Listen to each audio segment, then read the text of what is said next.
Hey, good evening, everybody, and welcome to our February 2024 NPU-Y General Body Meeting. I want to thank everybody for their continuing efforts to build a positive and impactful community. A few housekeeping rules. Please stay muted. If you'd like to speak, please use the raised hand reaction, and you'll be called to the floor to the order you are presented. If you do speak out of turn, it does violate our Robert's Rules of Orders, and so you will be muted. If you are on a phone, please use *9 to raise your hand and *6 to mute and unmute yourself. As we go through our presentations, please keep all comments and questions relevant to the general body. If you have any direct questions that are not relevant to the agenda item, you may place them in the chat. There are also nonverbal reactions that you can use under the reaction icon on your Zoom bar. Lastly, if you have more than one member in attendance in the same Zoom, please make sure that you put their information in the chat so we can have their attendance recorded. This is also for any business constituents and designated representatives for those businesses, so that way we can keep that in our records as well. First on the agenda item today is going to be our approval of the minutes. On the left-hand side of the screen here, you'll see our minutes.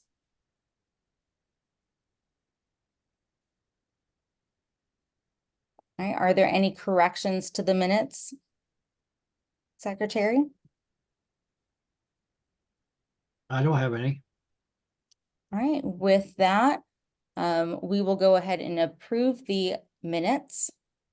On the right-hand side, we have our agenda. This is an amended agenda as there were a few items to be changed. There was a ratification of our ad hoc for special projects chairperson, as well as a change in order of our applications in order to keep the 10 Charleston application items all in line.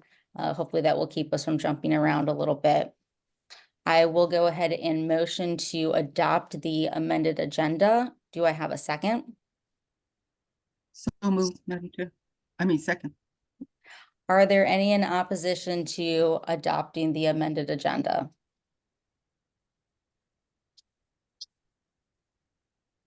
All right, as I hear none, we will go ahead and move on with our agenda item. First on our agenda is going to be our reports from our city department representatives.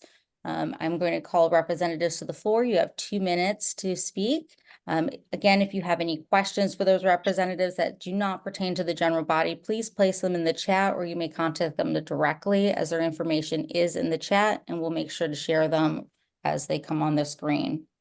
First up, I have Captain Pettis.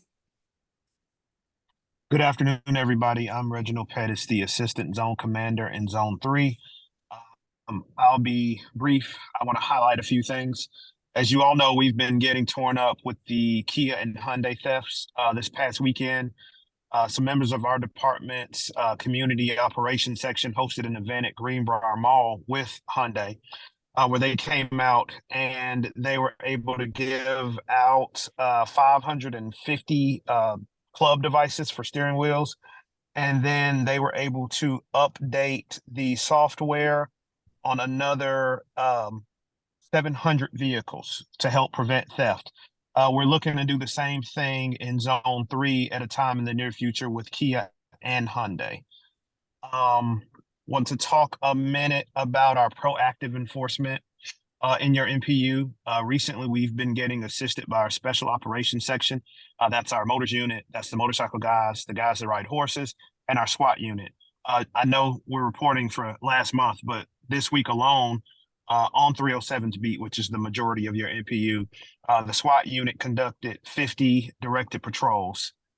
And that's an immense value to have such capable enforcement officers out to patrolling our hotspots on your NPU.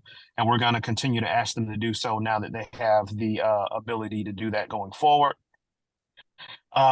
There was a murder last Friday at 1368 Grant Street, which I think just gets inside of your NPU. There was a 69-year-old man that was shot while walking down the street.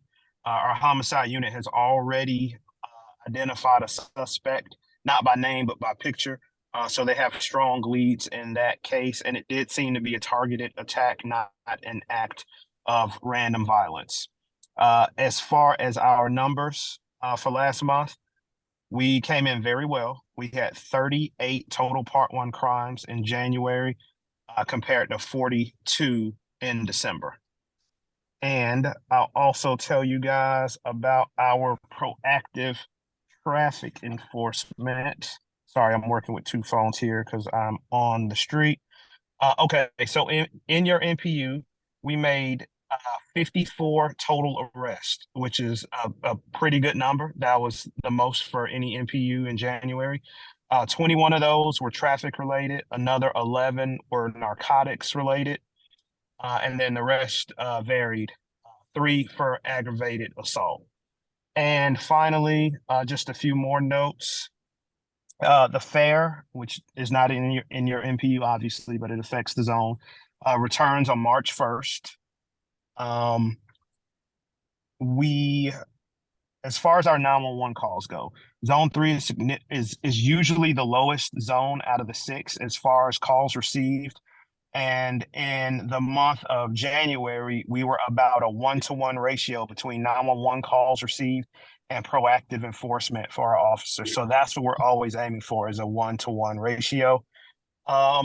This is the last thing. Last NPU, we were talking about a homeless trespassing issue near the community grounds, right there at the corner of Jonesboro and maybe Mary or Margaret, near the intersection of Jonesboro and McDonough. We have since located that homeless person who was terrorizing those businesses at that intersection. He's been criminally trespassed, and we haven't received any calls that he's been harassing folks since then. I know I kind of jumped around there, but I want to get a lot of things out, and that is the end of my report, unless there's any questions for me. Thank you. Do we have any questions for Captain Pettis with APD? All right, as I see none, we'll move over to our public safety officer or public safety committee chair, as we do like to put these two representatives together. Yeah, thanks, Madam Chair. Very quickly, my understanding from Major Ricker is that at 1660, there are fewer calls. That's the Little Bear. That's part of my understanding is crime down in Zone 3 in particular, but Lakewood is down 11%, particularly Part 1 crimes, which are serious felonies and thefts. But 1660 fewer calls, in part because they're also stationing police vehicles at that location, as well as the old shoot 'em up Chevron, which is 1683. The Public Safety Committee met on, was it the 24th of February that we met? Where are we now? No, it was the 24th of January, the end of January. Yeah, we did not have the attendance that we were hoping for, but we're going to more widely publicize it. Major Ricker has lent himself in the cadre of officer, perhaps even Captain Pettis, to field questions. Unlike in this meeting, there's no ability to really explore some of the issues and concerns of some of the citizens. So that will be the opportunity.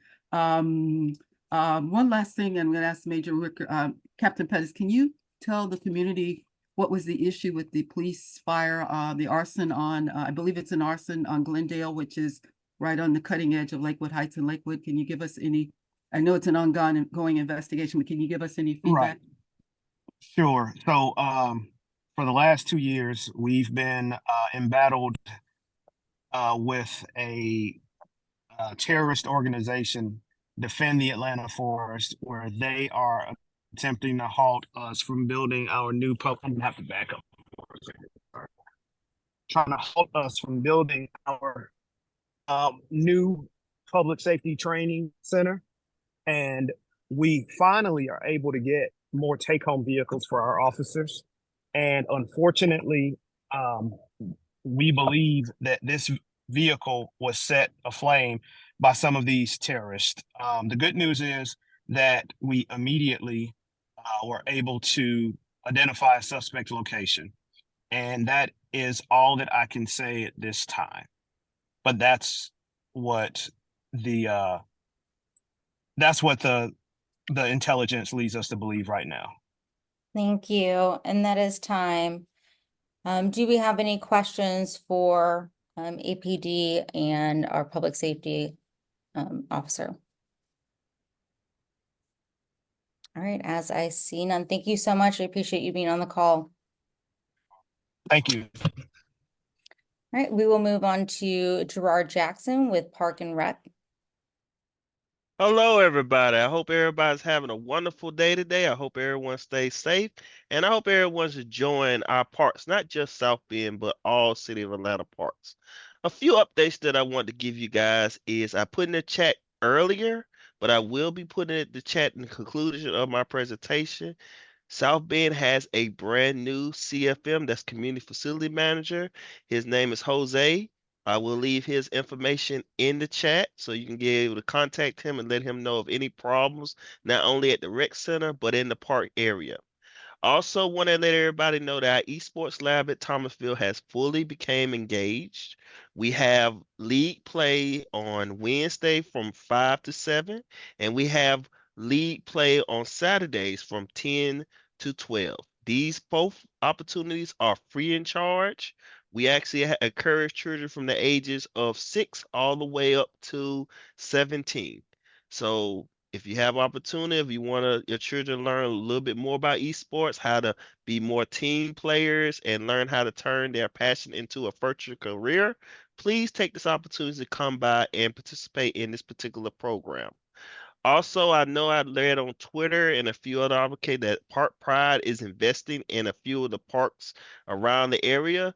I know Ferguson Park is one of the locations that are slated to receive those improvements. I haven't heard anything from about South Bend yet, but if I get any more updates about that, I will let you guys know immediately, either through email or I have the new facility manager contact you at the next NPU. Also in the check, I'm going to leave all the wonderful events that we are currently having in the Parks and Rec. We have events all the way from swimming classes, team basketball, after school. You'll be surprised on all the wonderful events and apps and activities that we are giving out to the community to make sure that we can try to have as much engagement as we have in our parks and rec. So at this time, I want to open myself up for any questions or concerns. This could be not only about South Bend, but any park or rec area in the city of Atlanta. Thank you. Do we have any questions for Gerard Jackson with Park and Rec? All right, as I see none, thank you so much for being on the call this evening. Thank you for having me. Next I have is Jocelyn with Code Enforcement. Good evening, everyone. Thank you so much for having me. And as I understand it, you all were very interested in the in-rem process. I am with the Code Enforcement Manager. And through these 16 years, what we have attempted to do is to in the city of Atlanta. What we do is each month at the fourth Thursday of every month at 10 o'clock at 55 Trinity, we present a hearing. And in that hearing, what we do is we introduce properties that we have selected that are eligible for what's called the in-rem process or compliance resolution. Our inspectors go to each one of these properties. They do an in-depth evaluation of the property to determine the level of deterioration. That level of deterioration is significant in that if the property is found to be 50% or more, we intend and recommend demolition of that structure. If that amount is less than 50%, we recommend what's called cleaning and closing, which actually goes into the structure, cleans it out, cuts the grass, and secures the property. With that ability, we have an opportunity to, within 2 years after the date of the order, if a problem persists, for instance, the overgrowth, or if a structure becomes open after we close it, or if after we demolish a property, it becomes overgrown, then we can go out to that property without the delay of another hearing and take action against that property. Our cases come from code enforcement. These cases come from code enforcement because they have not been able to successfully reach any of the owners of record of these properties and achieve what's called compliance. Voluntary compliance, of course, is when we're able to reach the owners and get them to repair their properties or get them to cut the grass and keep it clean, remove the debris. And that's your basic information about that program. Many of you will be considering properties in your area. We have 2 that are coming up soon. However, our hearing for the month of February has been delayed due to the data breach for Fulton County. Some of the strategic That is time. If you want to take 30 seconds to wrap up.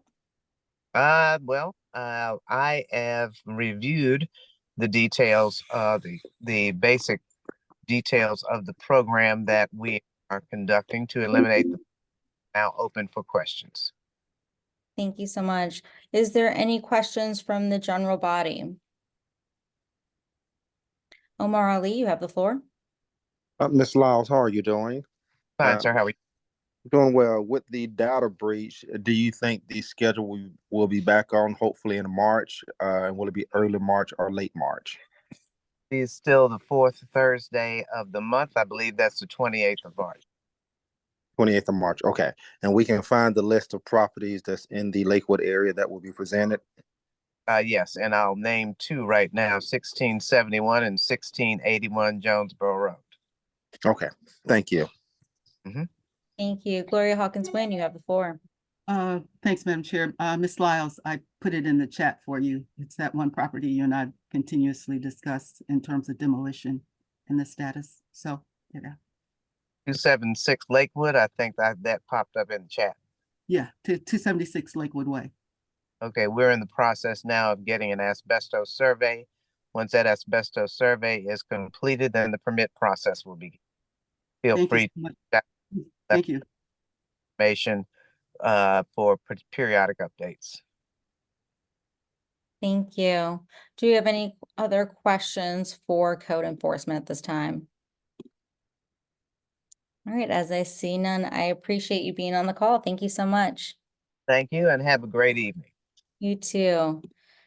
Next, we have Nancy with ATL 311 and our PAD, which is Policing Alternatives and Diversions Initiative.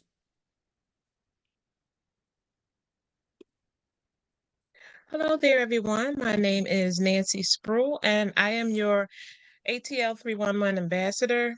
If you need to report non-emergency issues like potholes, water main breaks, missed trash collection, code violations, or any challenges that you're having with city services, 311 has 5 pathways to resolution. You can dial 311 on your phone Monday through Friday from 7 a.m. to 7 p.m.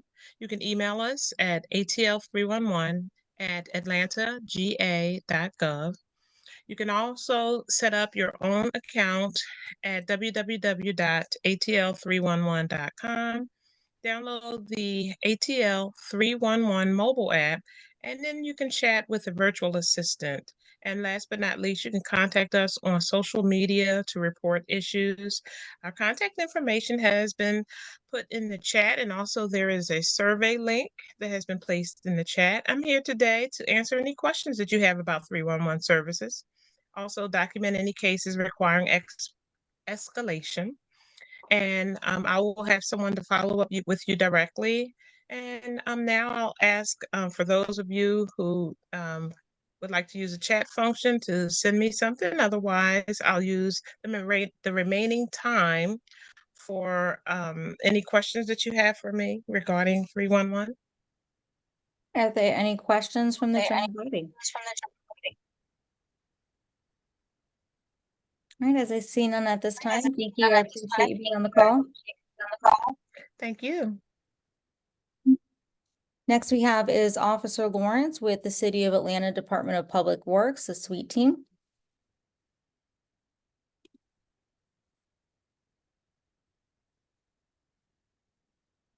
I'm sorry, good evening, everyone. I'm Officer Lawrence. I'm with the Department of Public Works.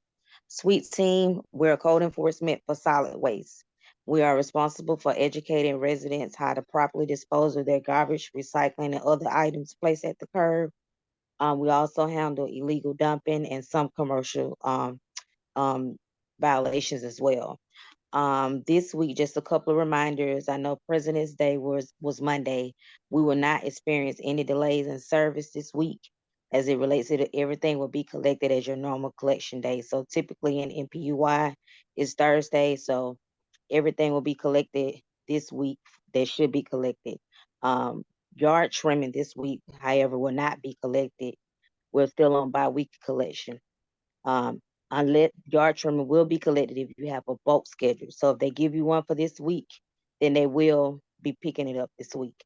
Other than that, regular yard trimming, that means anything's 20 or less bags or a small pile of yard trimming will not be collected this week. Had a couple of issues with NPU-Y this week. The team is working towards to get resolution with that. Some of the area being Richmond, Livermore, just that area in particular, Charleston. So we've submitted requests. Our special operations team will be out at some point to get that area cleaned up. But I will ask everyone in NPU-Y, if you could utilize the 311, it would, greatly help. Only it will help you be able to track the cases as well and any updates that you may need. But just in case that I'm out of the office, it'll be transferred to another officer, so services won't be delayed. So I just want to put that out there. But I am open to accepting emails or calls. You can most definitely do that. But make sure we're going through 311 to put it in the system, so we can make sure the cases are being handled in a timely manner. But also with that, I want to let everyone know that every case is different. So some things may take a little bit longer. With locating the owner, things like that. So just be a little patient with us. If you need an update, feel free to reach out to me. I will be here to answer any questions or concerns that you may have with providing updates. Other than that, I don't have anything else, but I'll stand by for questions and concerns. And I'll also re-put my information in the chat, my contact information. Thank you. Do we have any questions for Officer Lawrence with our Department of Public Works and Suite? I see one from Troy, as it relates to handling large commercial dumpsters on the street. That will actually, they're supposed to be permitted, so they have a separate department that handles that now, but we can handle it being stored on the street if it's left or garbage all around it. We can enforce that part of it, but the removal of it, if they're not permitted or anything like that, it's handled through a different department. But if you have a location, feel free to email me about that, Mr. London, and I'll my team will get working on it. Thank you. Are there any other questions for Officer Lawrence at this time? All right, as I see none, thank you so much for being on the call. Okay, have a good evening, everyone. You too. Next we have is Chelsea Heron with the City of Atlanta Solicitor's Office. You have the floor. Thank you. Good evening, everyone. I hope everyone's doing well. My name is Chelsea Heron. I am the City of Atlanta Assistant Solicitor, one of many. We handle the misdemeanors in the city of Atlanta as well as the traffic cases for the city of Atlanta. So if you ever have a ticket or something that you need, we also have housing court in our court. If there's anything you need, I put my contact information in the chat. I'm happy to answer any questions. We also have a great PTIT program. Our PTIT program is a chance at a dismissal. So if you get a ticket, we may be able to go through the program and dismiss your ticket. There are a couple different options. So again, my information is in the chat and I'm happy to answer any questions that you may have. Thank you. Thank you. Do we have any questions for the City of Atlanta Solicitor's Office? Gloria Hawkins, you have the floor. Hey, Ms. Heron, thanks for coming.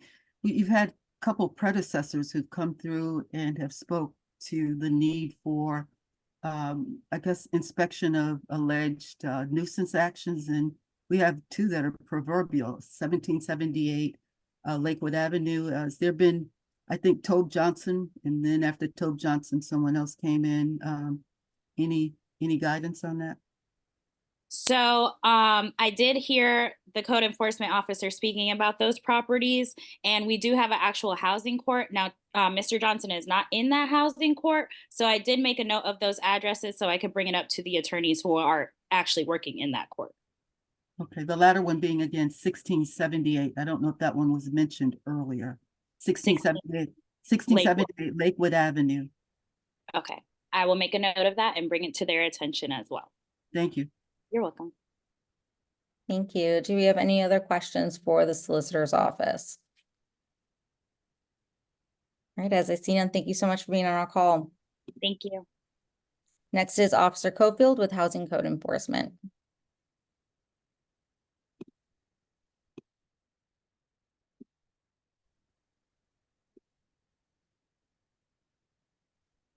I had some difficulties trying to get in. This is Officer Cofield, Code Enforcement for the City of Atlanta, and I invited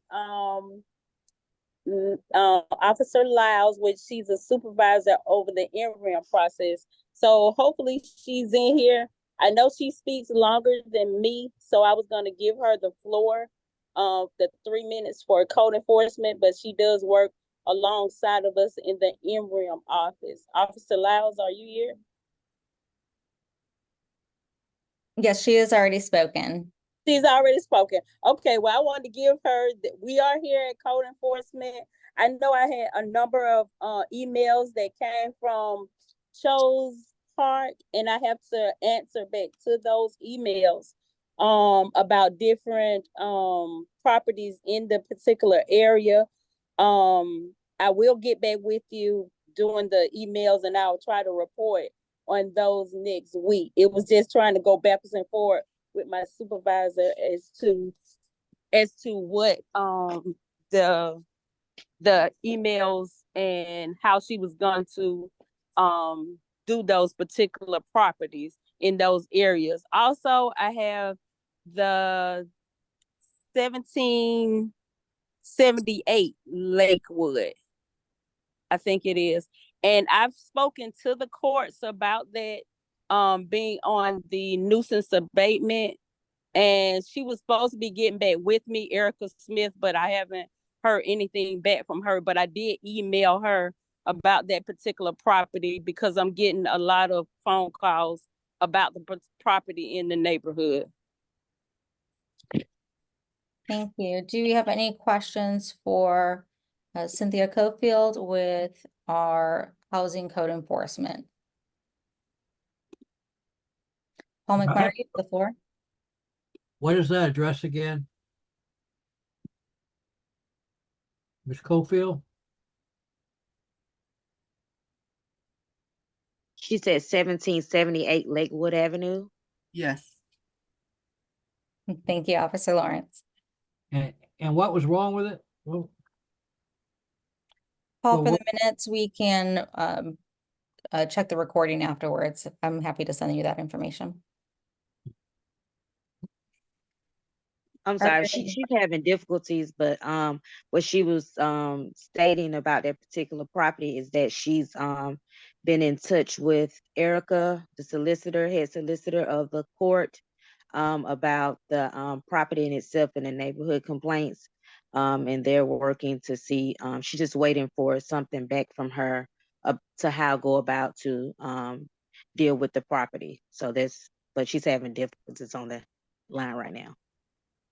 Thank you, Officer Lawrence. I don't know how it got muted, but yes, basically I'm talking to Erica Smith, which she's not in the code enforcement courtroom. She's actually housed in her office, and she's actually going to different properties over the Lakewood area, or the different properties that are going to her as nuisance abatement. She's going around to the different properties. Her and her staff are actually going around to different properties that the code enforcement officers give her as nuisance abatement. So this particular one, I was offering as a nuisance abatement because it was so much going on there where it was the vagrants. I had the dogs, holes in the roof.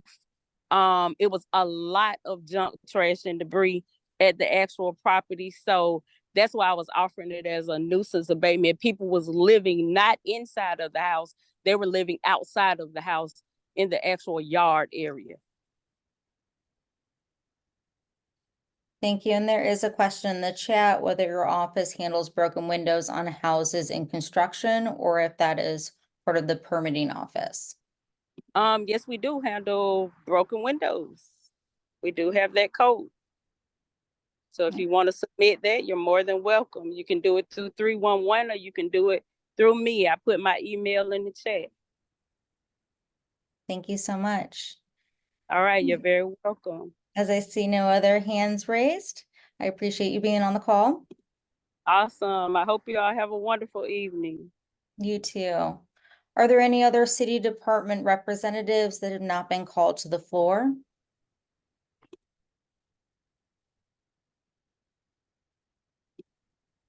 All right, as I see none and hear none, we will move to our next agenda item.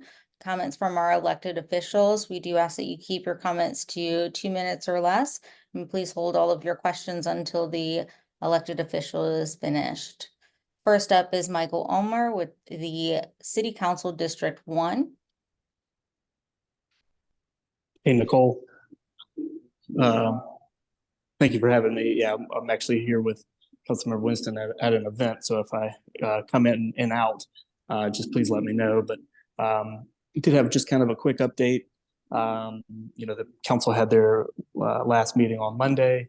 Next week is going to be committee meeting week.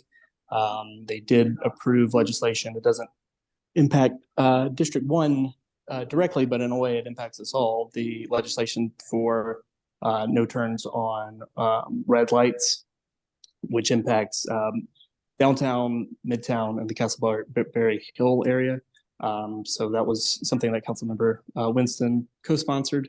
I did see Mr. McMurray on the call. We do owe you an email back on the sidewalk issues, and we do have some information, so happy to connect with you on that. Other than that, did want to just give a kudos to Captain Titus on the homicide that happened in Chosewood. He was very quick to give us information and appreciate his help there. Other than that, happy to take any questions.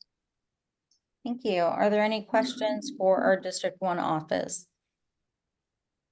You see one in the chat here. Go ahead. As far as meter stop signs, I'd have to go back and double check that. We did have toward the end of the year several stop signs that did go through transportation, but happy to double check just that specific one. Thank you. Paul McMurray, you have the floor. Yeah, I just want to warn you, I'm going to again send information on no parking signs on Eric Street because of the problems we have Right. with 35. So be ready for that one. That'll be good sometime. Happy to help. Be on the lookout. All right. Thank you, Paul. Thank you. Any other questions for our City Council District 1? All right, as I see none, thank you so much for being on the call. Thanks, Nicole. All right, next I have is our Chief of Staff for our State Representative, Tanya Miller. That is District 62. You have the floor. Good evening, everyone. My name is Devontae Jennings, Chief of Staff for Representative Tanya Miller of District 62, which encompasses Grant Park, Peoplestown, Chosewood, Lakewood Heights, historic South Atlanta, South Fulton, East Point, and College Park. Just pretty much dropping in to be a fly on the wall to just keep an ear of what's going on in the district. If there is anything that you have any concerns about or any questions about, we ask that you please contact us. We love to hear from the constituents. And also, if you have any concerns or want to speak about any bills or legislation that you see coming across, we would love to have that conversation with you. And that's all I have. Thank you so much. Do we have any questions for our state representatives? All right, as I see none, thank you so much for being on the call. And then we do have Ishay Collins with the board, school board. Would you like to? Hi, hey, Mhm. yeah, can you guys hear me? Yes, we can. Sorry, I'm juggling between another meeting. Just wanted to take some time, just give a couple of updates and put a few things on the community radar and just see if there are any questions. The first thing is, I rolled off as chair of the board as of January the 8th. The new chair and vice chair, if you're not aware, is Erica Mitchell and Jennifer McDonald. And so they are taking the board for the next 2 years. We are, as you all may be aware, we're in the middle of a superintendent search that the board will have a special call meeting on this upcoming Monday, February the 26th, to go through applications and discuss the next steps to the process. So I'll drop the link to that meeting notice if you want to view it live. And that's the third update that I have. We switched from our live structure from Facebook to YouTube. So our new channel is APS TV. I'll put that link in the chat as well so that you can switch your platforms to be able to view all of our meetings and sessions. YouTube is a little bit more easier to navigate and a little bit more easier to access. So that's why we moved there.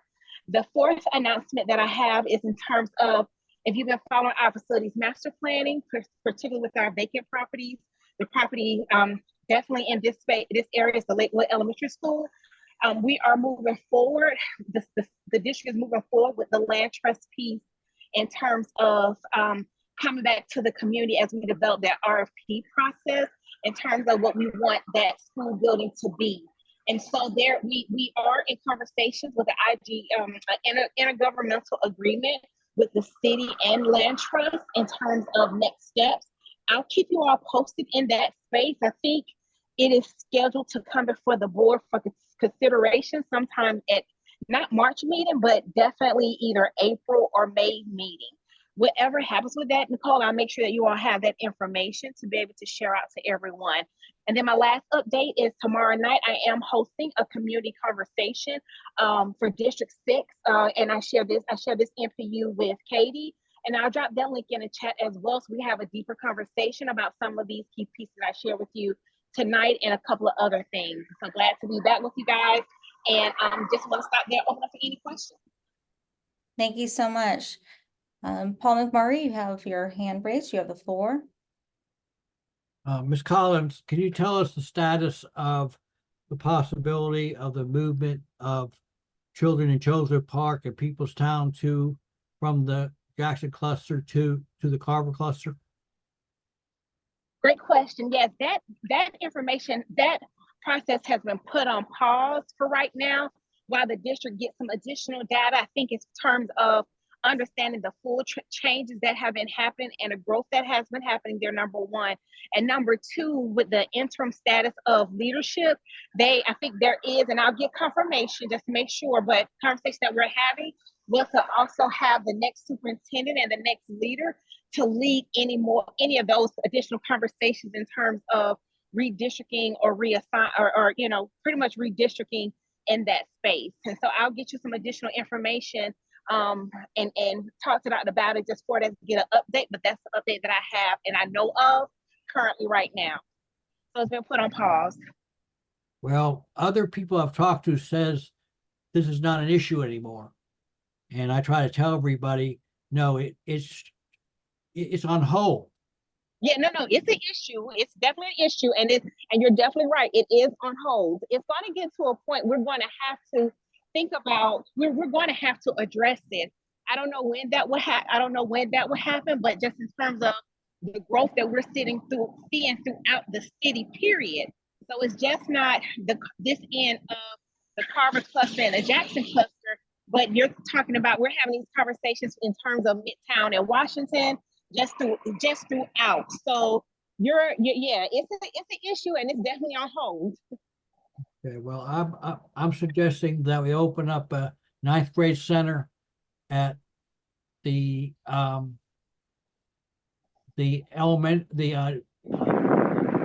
school that that's on Hosea Williams Drive. Okay. And, okay, well, that's all I'll say. I just hope people are paying attention. Absolutely. And we'll keep you all abreast for sure. So, like I said, it is definitely on hold, and I'll get some more information for you. Thank you so much. I do have another question. Kelly Petty, you have the floor.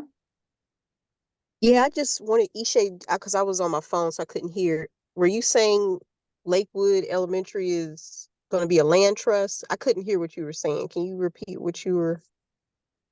Yes. So Lakewood, in addition to our other properties that we had deemed to be vacant and vacant to a level where we know the size of the plot size is too small to open up a school, we're putting in a land trust so that we can come back to the community in terms of the RP process and what we want to see.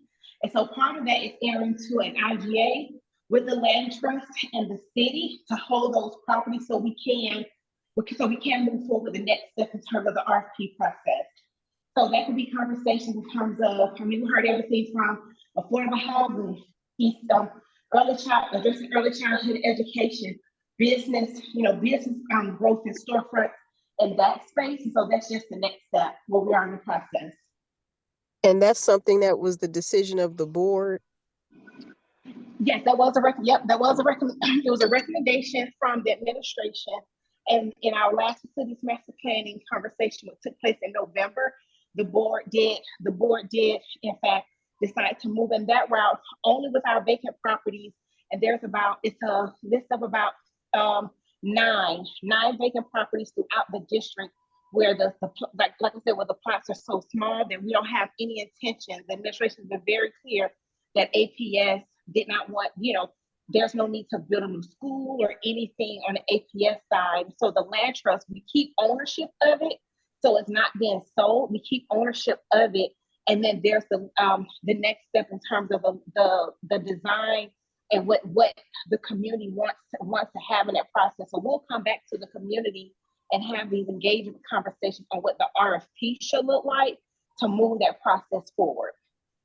Okay, yeah, because we definitely, especially for Lakewood Heights residents, definitely need some community meetings on this, because we got different plans. Some of us want certain things we want for that space. Yep. So. Absolutely. We definitely agree. We definitely hear you all, and so we will be coming back to you guys with next steps. So it's not over. It literally just beginning again. Thank you. Gloria Hawkin-Wynn, you have the floor. Hey, Ishay, am I understanding, how are you?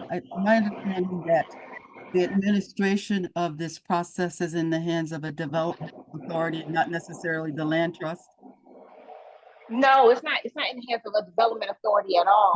But now we're entering an agreement with the land trust and with the land trust in the city of Atlanta in terms of the IGA and the process moving forward for the RFP, so we can establish it with a development authority. So I know there was conversation with it being with pieces of it being with Invest Atlanta. I'll get clarification on that, but right now the agreement is just in terms of APS is going to is turning over the vacant properties to a land trust so that we can have a formal RFP process to move the work forward. But I can get some additional details on the next steps. I'll talk to Larry Hoskins tomorrow. Thanks for the update. Absolutely. Thank you so much. I appreciate it. All right, as I see no other hands raised, thank you for being on the call. If you don't mind just placing your contact information in the chat. I sure will. Thank you all. Thank you. All right, are there any other city departments or elected officials that have not been called on at this time?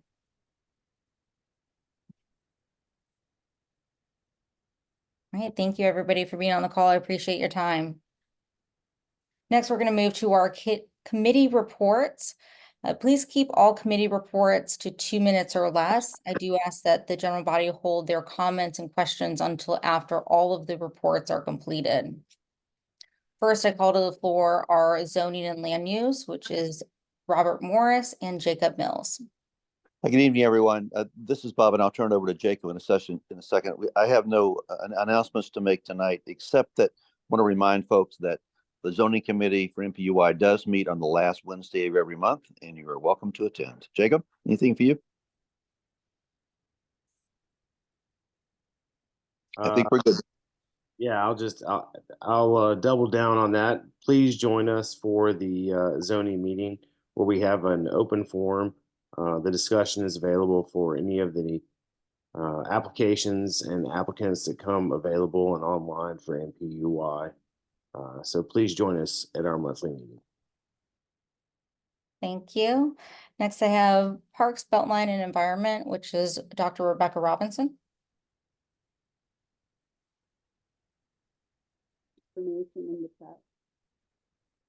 I believe that was no update at this time. Thank you. Following will be our Lakewood Oversight.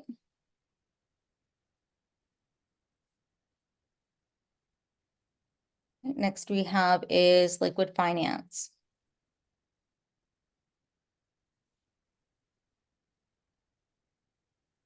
All right, well, we will go ahead and move on to our APAB report. Oh, hey, good evening, Madam Chair. I think you have a couple of documents you're going to share that came out of Saturday's APAB meeting, 10 o'clock every third Saturday until roughly 1. We were very fortunate. We had Dr. Klimish, Eloise, Invest Atlanta, that kind of gave us an overview of the monumental number of programs that are available to the community. Again, did I send those to you? I know that you pulled down a couple. She was one of 2 speakers. The second speaker was Nate Hosell out of the Department of City Planning. And I don't know, for many of us who are kind of neophytes to this whole issue of zoning and land use, there's this year, starting pursuant to the 5-year mandate of the submission of the Comprehensive Development Plan. And I think it's all tied to monies, how much money any given jurisdiction will receive. The kickoff for that is the 29th of February at Greenbrier. I think Nicole is placing in the chat an overview of the schedule. It again is the Comprehensive Development Plan. My understanding, it is one of many controlling documents that the city looks to in any land use. We in Lakewood submitted ours in 2021. It was kind of a cursory view coming out of the pandemic, but the 5-year mandate, I think, for submission is 25. I believe it's next year. But in conjunction with that, we also looked at the zoning rewrite, which many are saying argue that the 2 of these documents are kind of reviewed in concert. And then lastly, Mr. Hosell, again, the scheduling is probably the most critical because there's deep need for community input.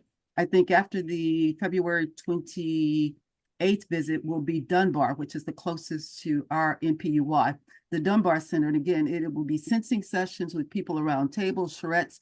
The whole thrust of it is to get back from the community what their wishes are for land use. All right, thank you so much. I will open the floor now to anybody that has questions for any of our committees. Paul McMurray, you have the floor. Gloria, were there any specifics given on the zoning update, or they just said there'll be a meeting sometime in the future about it? Not really. This focus from Hosell, Nathan Hosell, which is, again, he is an employee in the Department of City Planning, was specifically the Comprehensive Development Plan. I believe that is the item that is closest to having a legally mandated submission date. And again, the little I know and that I've seen in times past, it is a concerted effort to hear from the communities, for the communities to lay out their plans for land use. So no, the answer to your question is no, that it's focused specifically on the CDP. Okay. Thank you. Any other questions for any of our committees? All right, as I see none, thank you so much. Okay, next on our agenda item is going to be our voting matters. First up is our 2024 Community Impact Grant Project. Go ahead and share the slide with everybody. So our 2024 Community Impact Grant application is due this month. The 2024 Community Impact Program is funded by DCP. It's in the efforts to improve the quality of life within our neighborhoods and in the city as a whole. So this year they will be granting one large grant for all of the NPU versus smaller grants that are distributed to the neighborhoods. They did this for the last 2 years and found that it was more beneficial for the community. They will also be awarding $5,000 with an additional $1,500 for training incentives for the NPU University classes. This is where you have to attend 3 out of the 5 classes. NPU-Y so far has already attended 3 out of the 5. However, they do plan to attend the remaining 2. The sections in which the grant can be used for is neighborhood enhancements or beautification, neighborhood leadership and capacity building, neighborhood awareness and community engagement, and neighborhood development and assistance. So the ideas that were came up amongst the ad hoc committee and the community were an information mailer. This is for neighborhood awareness. Some of the issues that we have is making sure that all of our members are aware of our NPU general body meetings, especially when it comes to the new dates. Since we have switched over to the 3rd Tuesday of the month for the remaining of our sessions. The solution is to send out mailers to every address within our NPU. This will increase our community engagement by making sure that everybody is fully aware of our meeting information. DCP will be also contributing lawn signs and banners to assist with our change in date, as this was a request that we did vote on in order to switch over to that 3rd Tuesday. So as to our budget line items, there is a design cost that would go into play with this. We will be working with DCP if we choose to use this design process to help minimize some of that cost. We also have our UPS mailing system, USPS, which at the $4,000 mark, if we do have remaining funds after mailing out to every single address within the NPU-wide boundaries, we will choose to do a second round for those communities that we wish to find more engagement through those members.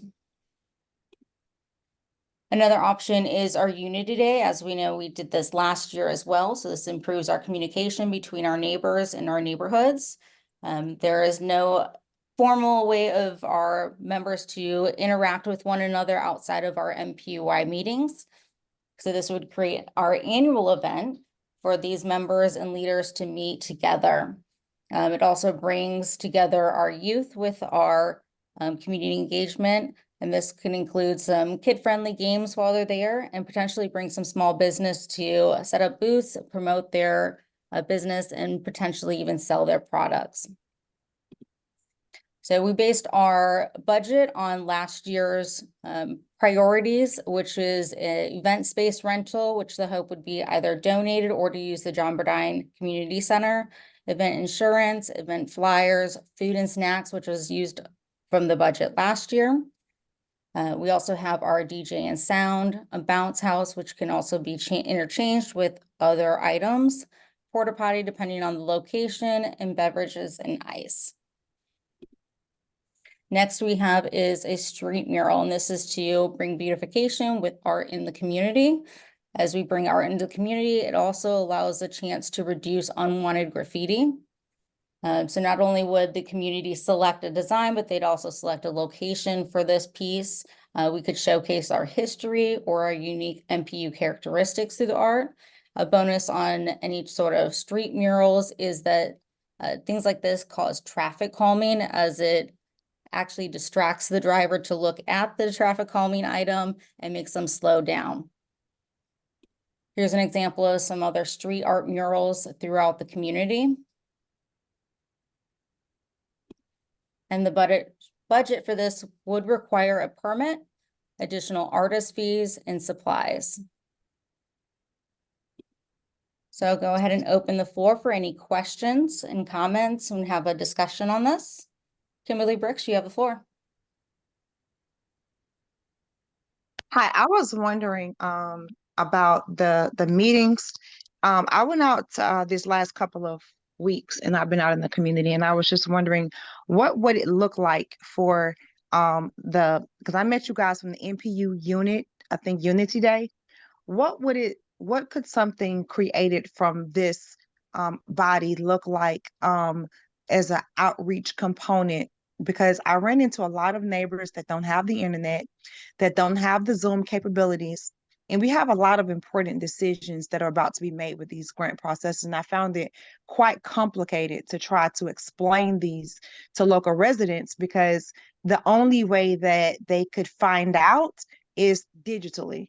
And the lack of accessibility, which is something that is going on in school systems in different places of people having that, is becoming a barrier. So what would it look like for this body, or could it have an initiative to be able to be accessible for this type of demographic or people? Because that was almost 65% of the people that I reached out to in these communities that did not have these capabilities. So that's my question, to have them informed of these decisions, because I just became overwhelmed actually, just out there trying to get people aware. And I did bring this to, I think, whoever had the NPU Unity Day. And because I went out that day not knowing what it was to see, what was out there. I think that's how I met most of the people on this call, because I wanted to see what type of, strategies were used to try to get people out, for people that don't have access to the Zoom. Like when I passed the flyers out to attend this Zoom meeting, you have to click on the Zoom meeting. People don't have phones. They don't have computers or laptops that they're using. So I actually had to write out the meeting ID number, write down the dial-in number, and they had to go someplace to find that information. So I just want to know what it would look like for this body to construct or have a focus on that demographic that doesn't have access to the digital components that are required to be to participate in these meetings and things of the like. Yeah, so part of reaching out to other community members that don't have internet, unfortunately, DCP has postponed or canceled, that is their hybrid sessions, so that we are not able to use that option at this time. However, as we put on here was to include informational mailers. Now, unfortunately, that does share a lot of, again, digital aspect of it. With Zoom, there is a call-in option. We can work with DCP as to making sure our agenda has the appropriate call-in information on there and finding a way to share with maybe community leaders in those individual neighborhoods. But we certainly want to make sure that we're adding connectivity throughout all of our members in the community. Thank you. Are there any other questions on the different items that are listed on the 2024 CIG funds? All right, before a motion is made, I would like to point out that we do have with the informational mailers that I strongly suggested with DCP that we kind of work with them when it comes to sharing our mailers out, since they will be working with us on the lawn signs and the banners, that it would help promote for the change in date. And as you hear, a lot of people are not able to either access or know about the meeting or know about the change of date, because most of our interactions are digital. With that, I will go ahead and ask for a motion to vote on the item. This will be a vote which is multiple choice. You will select one. So I will motion to move forward with a vote on the 2024 CIG application. Do I have a second? Second, yes, second. Thank you. So we are going to use the poll this evening. Give me just one moment. As you can see on the poll, there are 3 options. Please select one.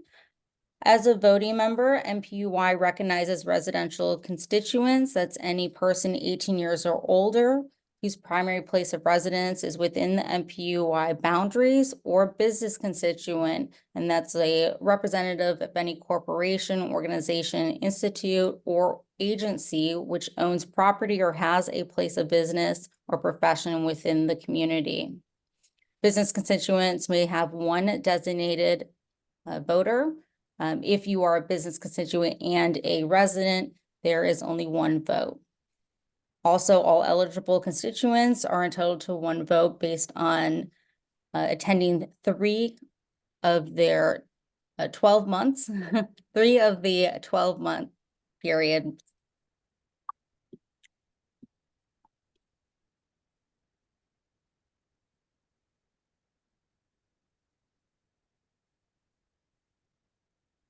If you do have multiple members that are voting, please make sure that you add their vote to the chat.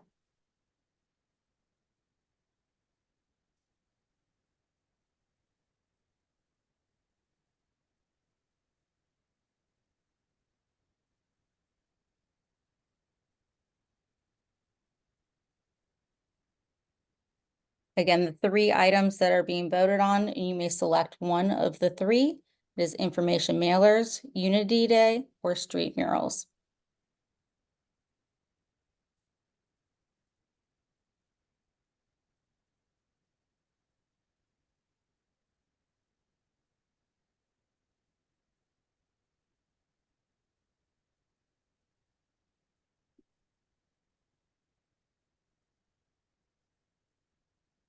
All right, we'll just have a couple more seconds until we close the poll.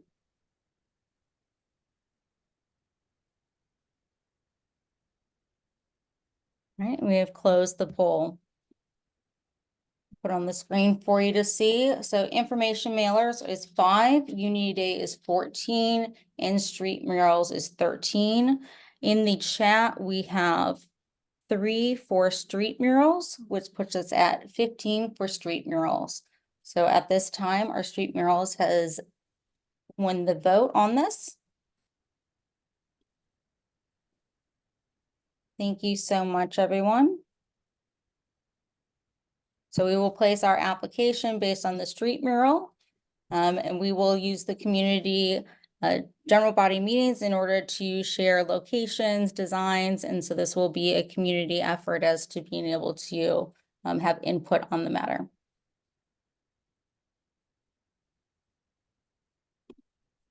Right, next on our agenda is going to be our voting matters. I'm going to go ahead and share the agenda once again.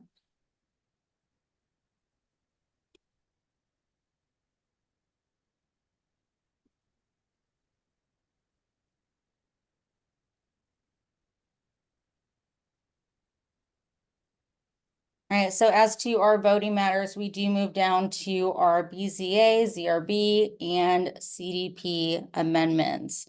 Our first up is going to be our BZAs, which are our Board of Zoning Adjustments. These are these are variance applications. First to the floor will be variance V23-194. That's for 100 Park Avenue. I have spoken with this applicant prior to this and that they have not met with the community yet and did choose to defer this month. I will ask for a motion of deferral. Motion to defer, Rebecca. Do I have a second? Gloria, second. Thank you.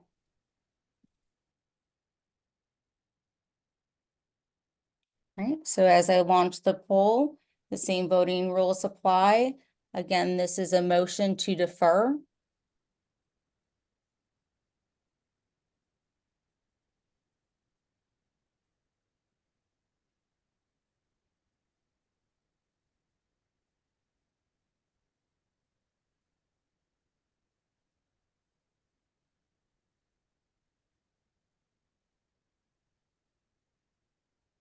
If you're unable to see the poll, please make sure that you put your vote in the chat at this time.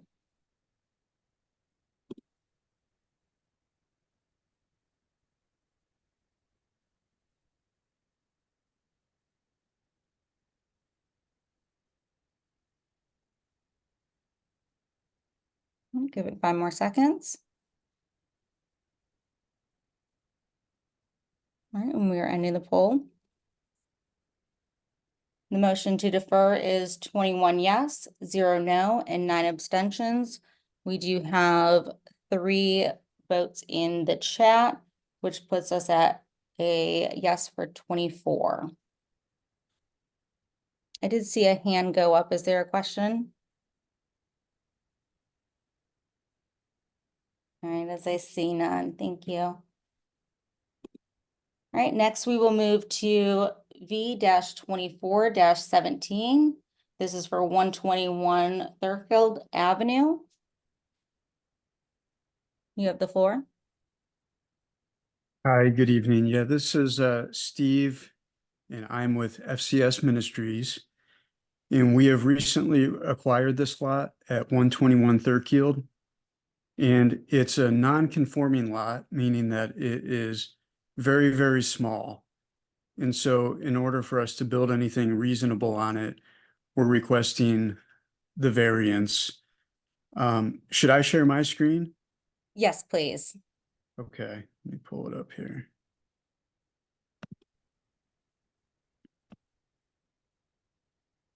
Okay, let me scroll down.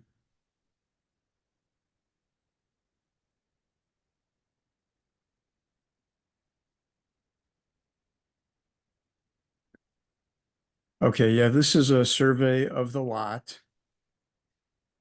And this next page shows the proposed house that we want to fit on the lot. And so in order to do this, this front setback, which is typically 35 feet, we're requesting a reduction down to 15 feet. And then this left side setback between the neighbor's property and our property is typically 7 feet. And we're requesting to reduce it to 6. And then on this side, the other side setback, because it's a street facing, it would be half of the front setback. So this is typically 35. Half of this would be 17.5. We're requesting to reduce that down to 5.5 feet and keep the rear setback, where the zoning regulations show it at 15 feet. And this would be a 2-bedroom, 2-bathroom house, 2 stories. And let me rotate this.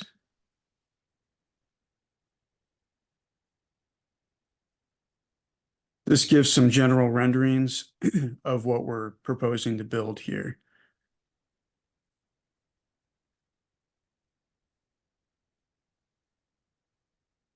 And then we've got some photos of the lot.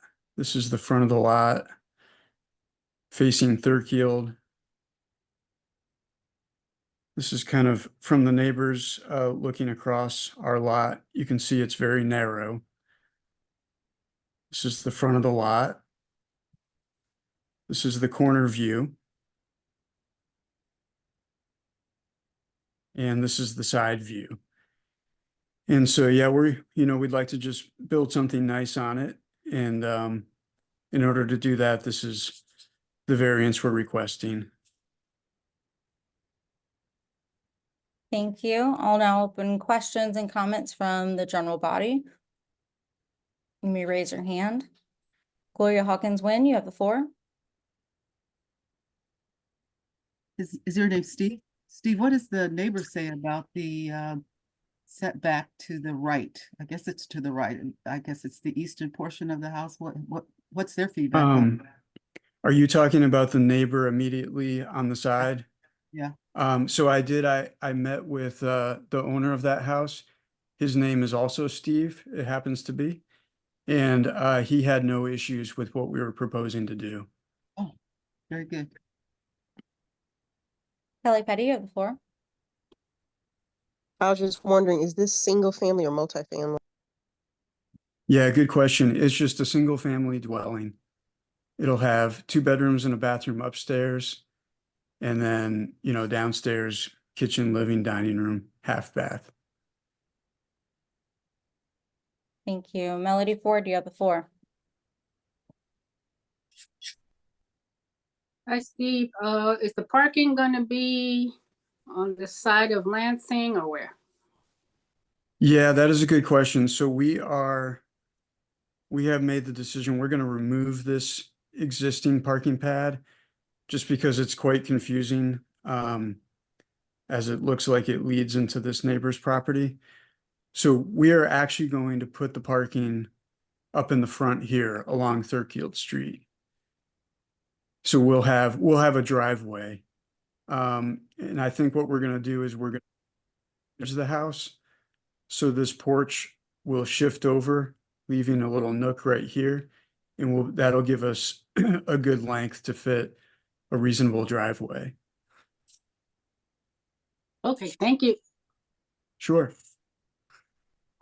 Kelly Petty, you have the floor. Yeah, I just had one more question. Is this for ownership or rental? It'll be for ownership. Thank you. I know there was some question raised about this lot, whether or not it was subdivided from the lot next door. Can you answer whether or not that was a subdivided lot that was recently submitted for? I believe it was a subdivided lot, but I don't know the time frame for when that subdivide happened. Would you know if that was within the last year or not? I can fairly confidently say it was longer ago than within the past year. Thank you. Also with the change in the driveway location, is there an option to move the house back a little bit further on the property as to not be so close to that corner intersection? Yeah, that would be very easy for us to do. Initially, when we had these drawings put together, we were intending on preserving that driveway. But yeah, given the fact that we want to move it to the front, it would actually be advantageous to move the house back a little bit to give us more length for the driveway.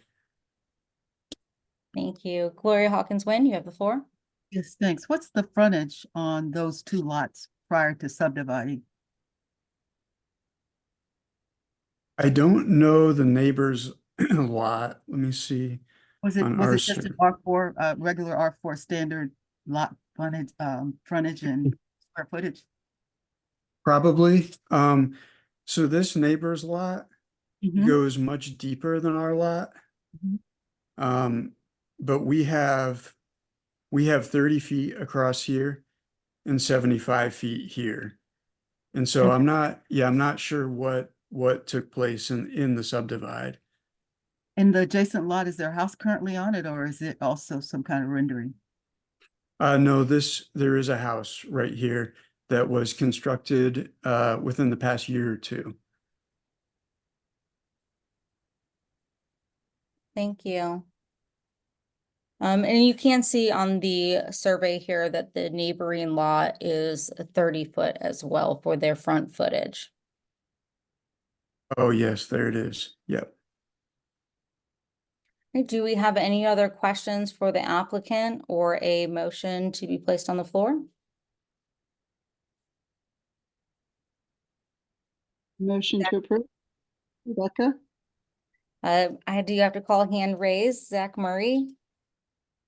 Thanks. I was just wondering, this is located in South Atlanta? Yes, that's correct. Did the community association have a stance, or did you go to the community? Yeah, we have already met with the Civic League, and it was approved by that group.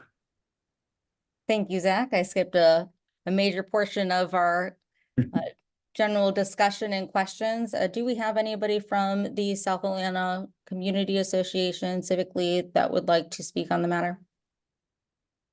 Hey, Devon here. The variance request had a little conversation. Our biggest concern was making sure they reached out to the adjacent neighbor and then what was going on with that parking pad, but both of those items have been resolved and we approved it with those contingencies. Thank you, guys. Appreciate it. I did hear a motion called to the floor. Rebecca Robinson, would you like to call that motion? Yes, motion to approve. And do I have a second? I'll second. And that was Catherine Romack to second. All right, again, we're going to use the poll. Give me just a moment to launch that.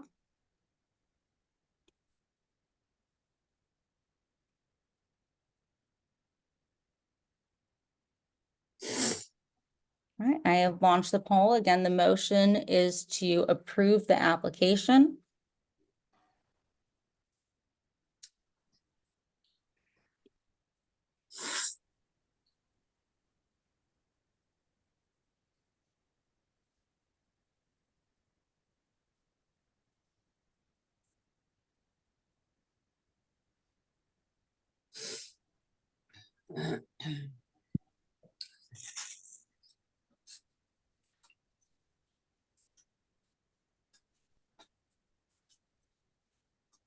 And again, that is a motion to approve.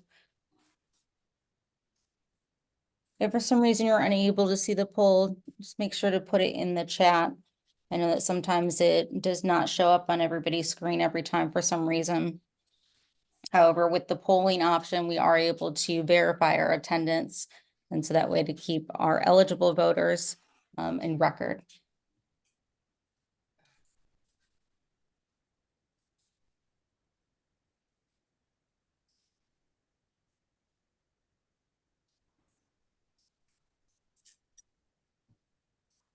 All right, we'll keep it over for 5 more seconds.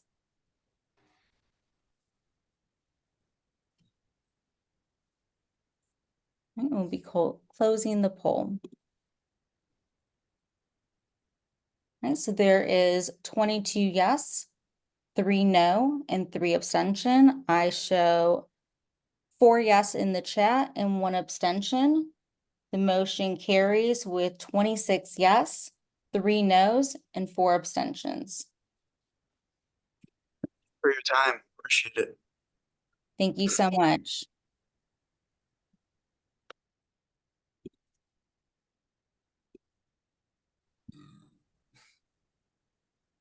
Give me just one moment here. All right, the next item on our agenda is going to be the zoning review board application. That's a ZRB. This is for Z-23-85. This is the rezoning at 10 Charleston Avenue Southeast. You have the floor. Hi, Nicole. This is Andy Schneggenberger. Can I share my screen? Yes, you may.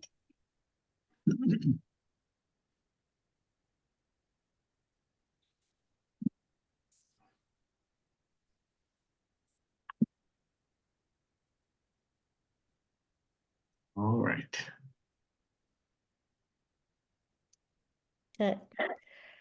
Good evening. My name is Denise Fisher, and I'm the board president of St. Vincent de Paul, Georgia. I'm joined today by Kirsten Benson, the project developer for Mercy Housing Southeast, and Andy Schneggenberger, with a principal with Porch and Square. St. Vincent de Paul, Georgia is the oldest, largest social service organization in the state of Georgia. We've been a member of the Lakewood Heights community since 2014 when we acquired the building and lot at 1700 Lakewood Avenue. 2 years ago, we began a planning process to identify how we can be more impactful in the Lakewood Heights community. After a listening tour, we concluded that the best use of our site is to develop it as a mixed-use, mixed-income development that will serve as a catalyst for additional community investment. We fully intend to retain ownership of this project and continue to provide services as a trusted member of the Lakewood Heights community. Thanks, Denise. Good evening, y'all. I'm Andy Schneggenberger. We're calling the project the Vincent. I wanted to make sure to give you just a quick project overview. First, this is a site plan. You see a commercial property. It's about 7,500 square feet of commercial space that'll be included on the Lakewood Avenue frontage. You see parking arranged in the middle on this upper level. about 5,600 square feet of green space here in the corner. Again, this is level with the Lakewood Avenue frontage. And then along the backside is where the residential units begin. There is a lower level as well because of the 20-foot drop across the site. What you see here is this lower level of parking accessed off of Charleston Avenue, mostly underground from the Lakewood frontage. This gives a three-dimensional view of the property. Again, with the purple tint here, you see the commercial space that would be lined along Lakewood Avenue, wrapping around the corner. The blue in the backside corner here on Charleston Avenue is amenity space for residents living in the building, as well as a rooftop deck above that on top. And you can also see the two different parking access points off of Livermore to the upper level and Charleston at the lower level. The rezoning application asks for the rezoning of 2 of the 4 parcels from R4 single family to MRC1. This map shows the context. The purple color is the MRC1 zoning in the district, as well as mixed use land use that's underneath it. Our site is shown here in the dashed line, and you can see that 2 of the parcels are R4 and 2 are the existing MRC1. This blows it up a little bit so it's easier to tell. You see the green parcels are the existing MRC1 zoning with mixed use land use underneath. The 2 yellow parcels are the R4 parcels with single family residential land use underneath that we're both seeking to match up with the MRC zoning and land use. This is a picture from Charleston of the 2 parcels. The one on the right has been paved and has been used as a parking lot as part of the larger parking strategy for the property for years. The one on the left has been vacant and unimproved also for years. I want to make sure folks understand that we didn't just create this concept out of our own little black box. We engaged the community, Lakewood Heights folks, for 3 months in the early last year to come up with the concept, to make sure we were tapped into the vision of the community and also to the LCI master plan. We continued to give additional updates to the Lakewood Heights Neighborhood Association during the year as we made little design tweaks after those initial 3 workshops. And that process has significantly shaped the programming and the design of the project. I want to make sure folks know that too. We're intending to use feedback we got about commercial business preferences to help with decision-making about who the spaces are leased to. And of course, the feedback has very much influenced the design. There were questions about the scale of the development and why we've landed where we have. Most of that has been driven by the feedback that we got at those design workshops right before we submitted the drawings for this rezoning application. We did use an iterative process where we went from meeting to meeting. We compared pros and cons of different options, and we did voting exercises on each of the options. We landed on this option here as the one that most folks could get behind. It's also the number of units involved are related to what's feasible for the financing that we'll be accessing also. It's important to have a number of apartments close to the number that we have. There will be a mix of studio, 1-bedroom, 2-bedroom, and 3-bedroom units. It's also important for this project, as far as St. Vincent de Paul is concerned, and in line with a lot of the feedback that we got, that this project actually make a significant step in helping to leverage the revitalization of the district by having impact, by bringing more folks to live actually in the commercial district to support the local businesses. It's a tried and true revitalization strategy. It looks like this will be about a $30 million project, so we're looking forward to investing in the neighborhood and continuing to be an engaged stakeholder with the Lakewood Heights community. We did present to the Lakewood Heights Neighborhood Association last week and received a vote of support with 24 yeses, 9 nos, and 3 abstentions. So we're happy to answer any questions. Thank you. First, I would like to call a representative from the Lakewood Heights community. Would you like to report the consensus from the meeting in which they took their vote? Hi, it's Marcus Brooks here. Yeah, yes, that's correct. It did pass. After a validation of the votes, it was 2173, but nonetheless, did pass. Thank you. Next, I'd like to call our zoning committee as they have met with the St. Vincent de Paul team to discuss this plan. Do you have any comments and recommendation on the matter? This is Bob. The zoning committee did have a meeting, and I'll ask other members to chime in, and members of the community also joined. I think there were a number of sentiments that were voiced during that meeting. There was strong community support in a lot of ways. There were also a couple of concerns that were voiced during the meeting from the zoning committee members about two items. One was the overall height of the project, which we'll get to in a minute around variances.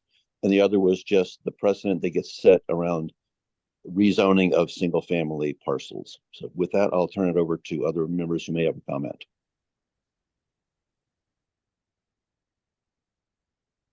All right, I will open the floor to our general body for any questions for our applicant or any comments they'd like to make. Please raise your hand in order to be called on. And we do want to make sure that we're following Robert's Rules of Order and not talking over one another.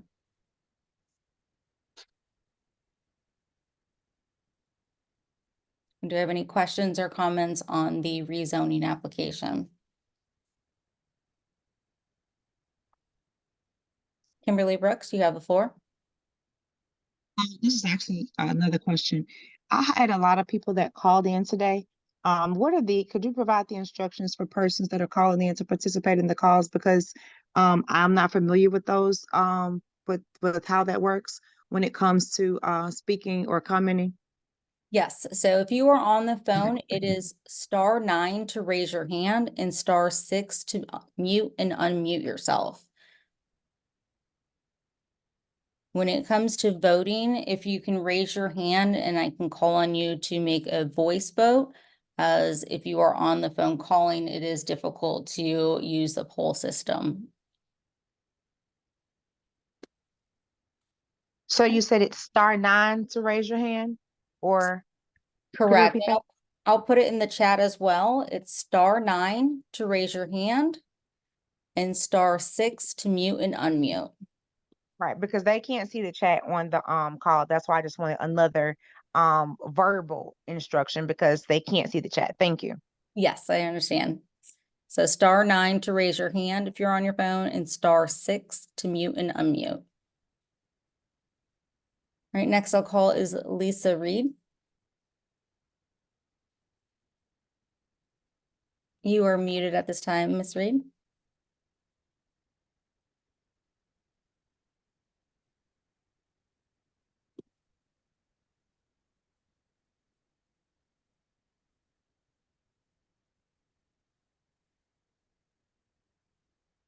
Ms. Reed, there should be an icon pop up on your screen as I'm requesting that it be unmuted. You just have to click on it.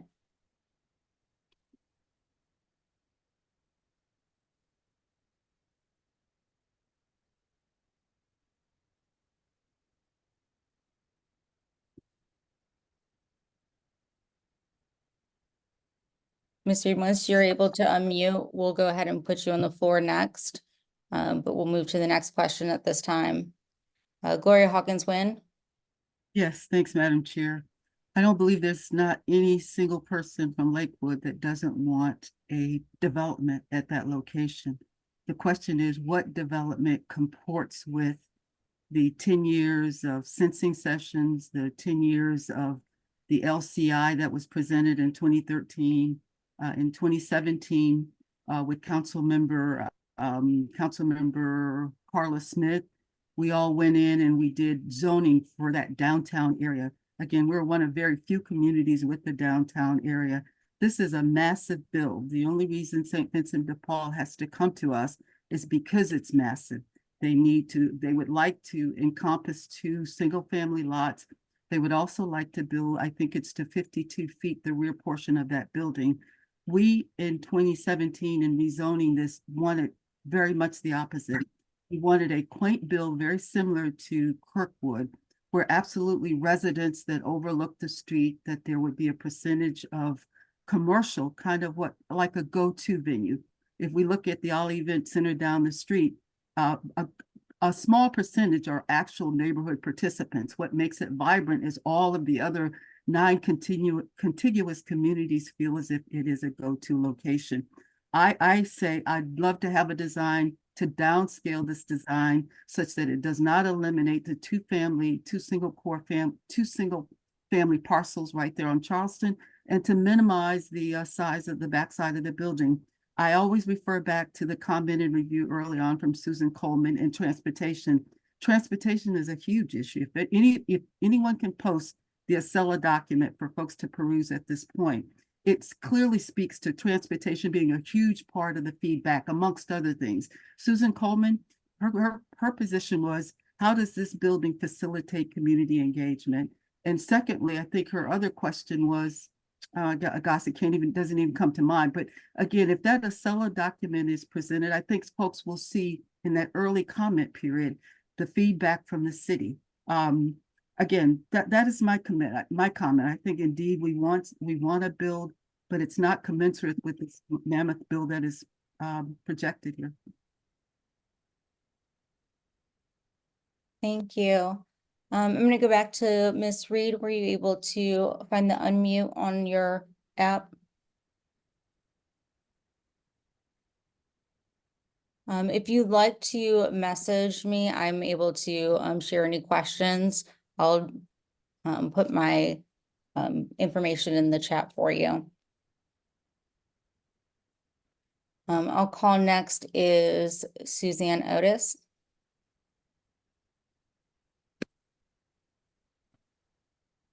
Hi, thank you for the time. My comments would be similar to Gloria. I mean, all of us try and preserve the neighborhoods, and we've worked as designed to keep them viable and small scale to the neighborhoods. I'm surprised at the scope of this program, of this building, and I'm surprised that, again, because it's a very worthwhile project. I mean, nobody can argue the goals, but it takes out of the community single family housing, which is not that rare. I mean, it's not that common. It is something to preserve. So my concern is the design again, and so I'm concerned about the scale. Absolutely. Thank you. Right, next I have is a phone caller that is ending in 09414. Please use *6 to unmute yourself. You can come, Bob. My name is Johnny. I'm a part of I've been a part of this community since I was 13, 14. So I don't miss a beat. My concern is to piggyback what she was saying. How is that gonna benefit all the low income people like myself that work a 9 to 5?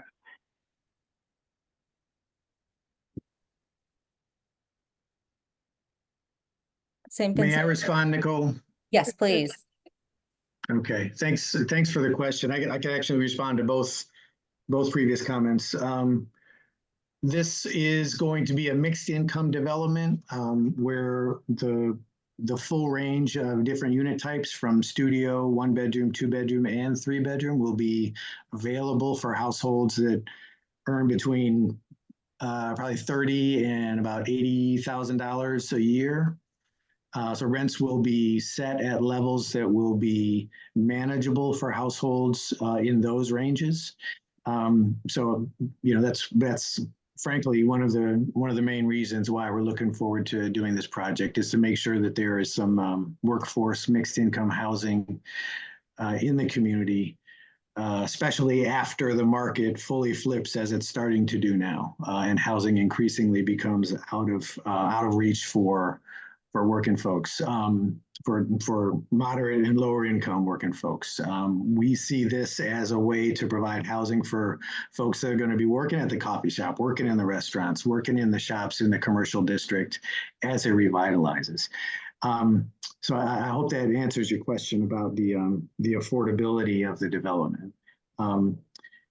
Mercy Housing Southeast is a nonprofit national housing developer. This is what they do. They do it well. This will be a quality development. There have been a lot of questions about that. We've tried to put folks' concerns to rest, but that's absolutely the commitment on both St. Vincent de Paul's part and Mercy Housing Southeast's part is for this to be a quality development. To the single family issue, there are within the three block groups directly adjacent to the Lakewood Jonesboro intersection, there are over 800 single family parcels. The neighborhood is actually, the Lakewood Heights neighborhood is actually overwhelmingly single family. So our position is that one of these parcels is already used as a parking lot. It has been for as long as, as far back as we know of. So we're not really changing the use there.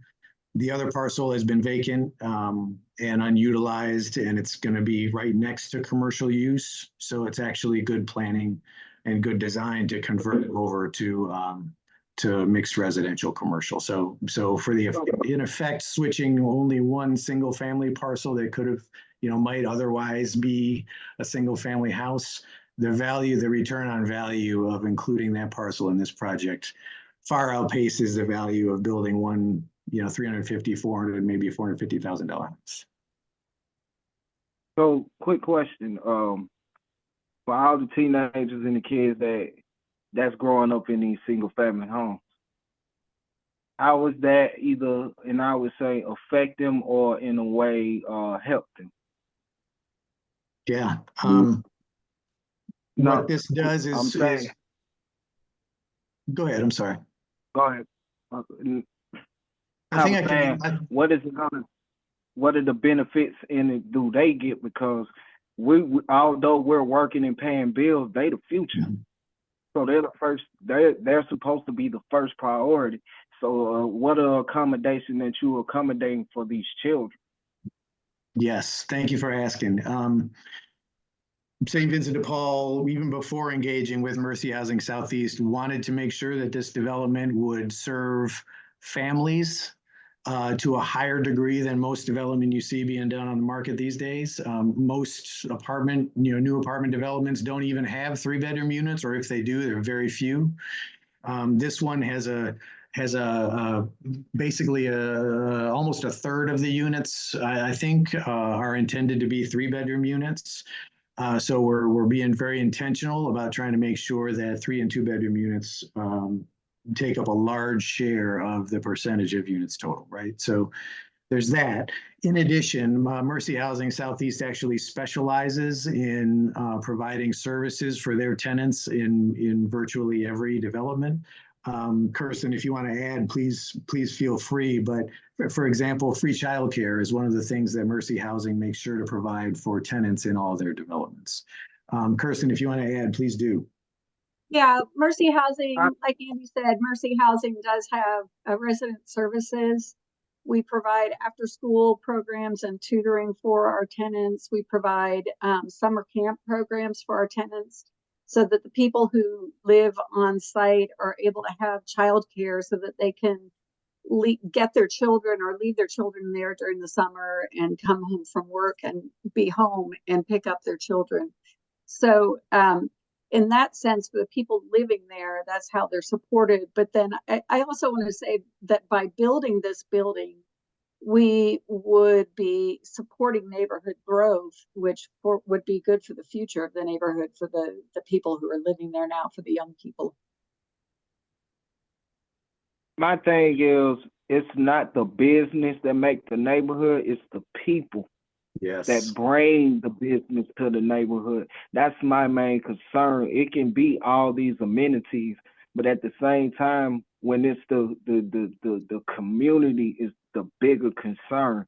And I think for a lot of the people, how is that? Because you get sent through hoops and you go through juggles and or whatnot. You literally going through a lot of things just to get approved for certain things. So my thing would be up front, what would be the requirements for a lot of us to even get in this? There's an application process that we'd be using low-income housing tax credits to be able to fund the project. And there are requirements through the low-income housing tax credit program for the people to prove that people have income. They check for criminal records of the people coming in. They check for previous evictions, a lot of different things like that. And people would put their name in basically to be able to be considered for one of the spots in the project, in the development. Thank you. And we do have other hands raised. If you have any additional questions, just make sure to raise your hand again. Next we have is Kelly Petty. Thanks, Nicole. So I know that Andy and his team came to Lakewood last week, and just want to kind of provide a comment / question that for some of those who did vote no or abstain, some of the concern was just the AMI that was used to determine the number of units and the percentage of units that are going to go to the different AMI levels. I think it was between 30 and 60 or 30 and 80. And so if Andy can kind of explain that again to everyone, that was one of our concerns is, yes, we want this to be mixed income, but we want to make sure that we have the income levels in the unit that can sustain and maintain living in the development and stabilize the community and not destabilize the community over there.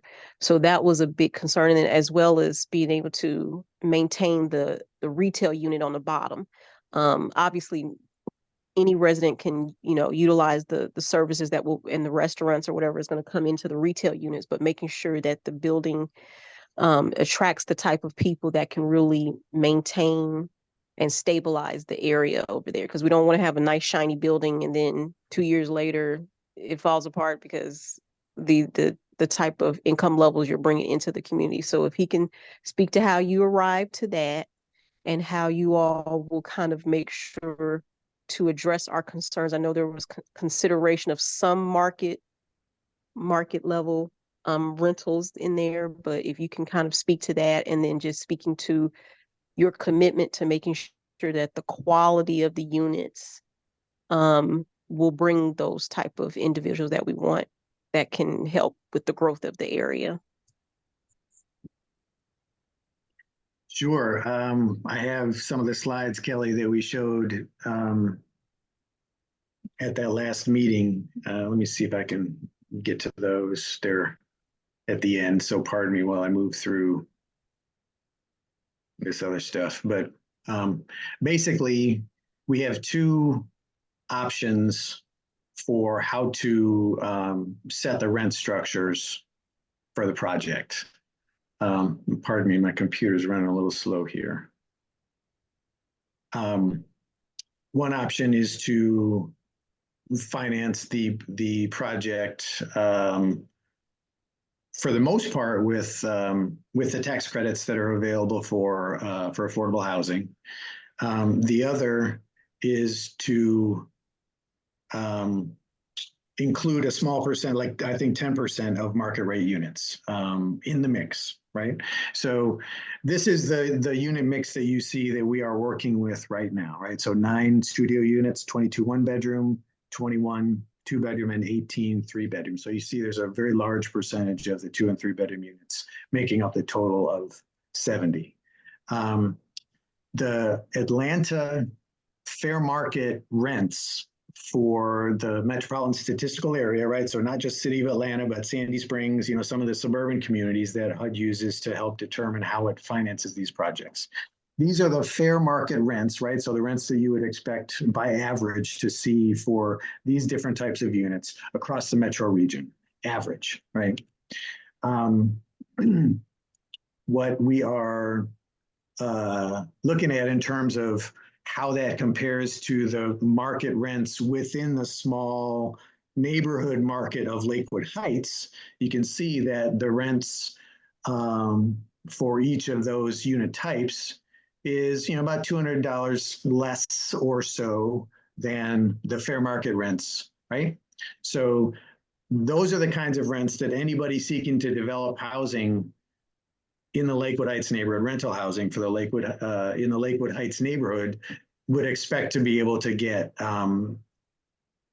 this past year, right? So that kind of sets the market in terms of the rents.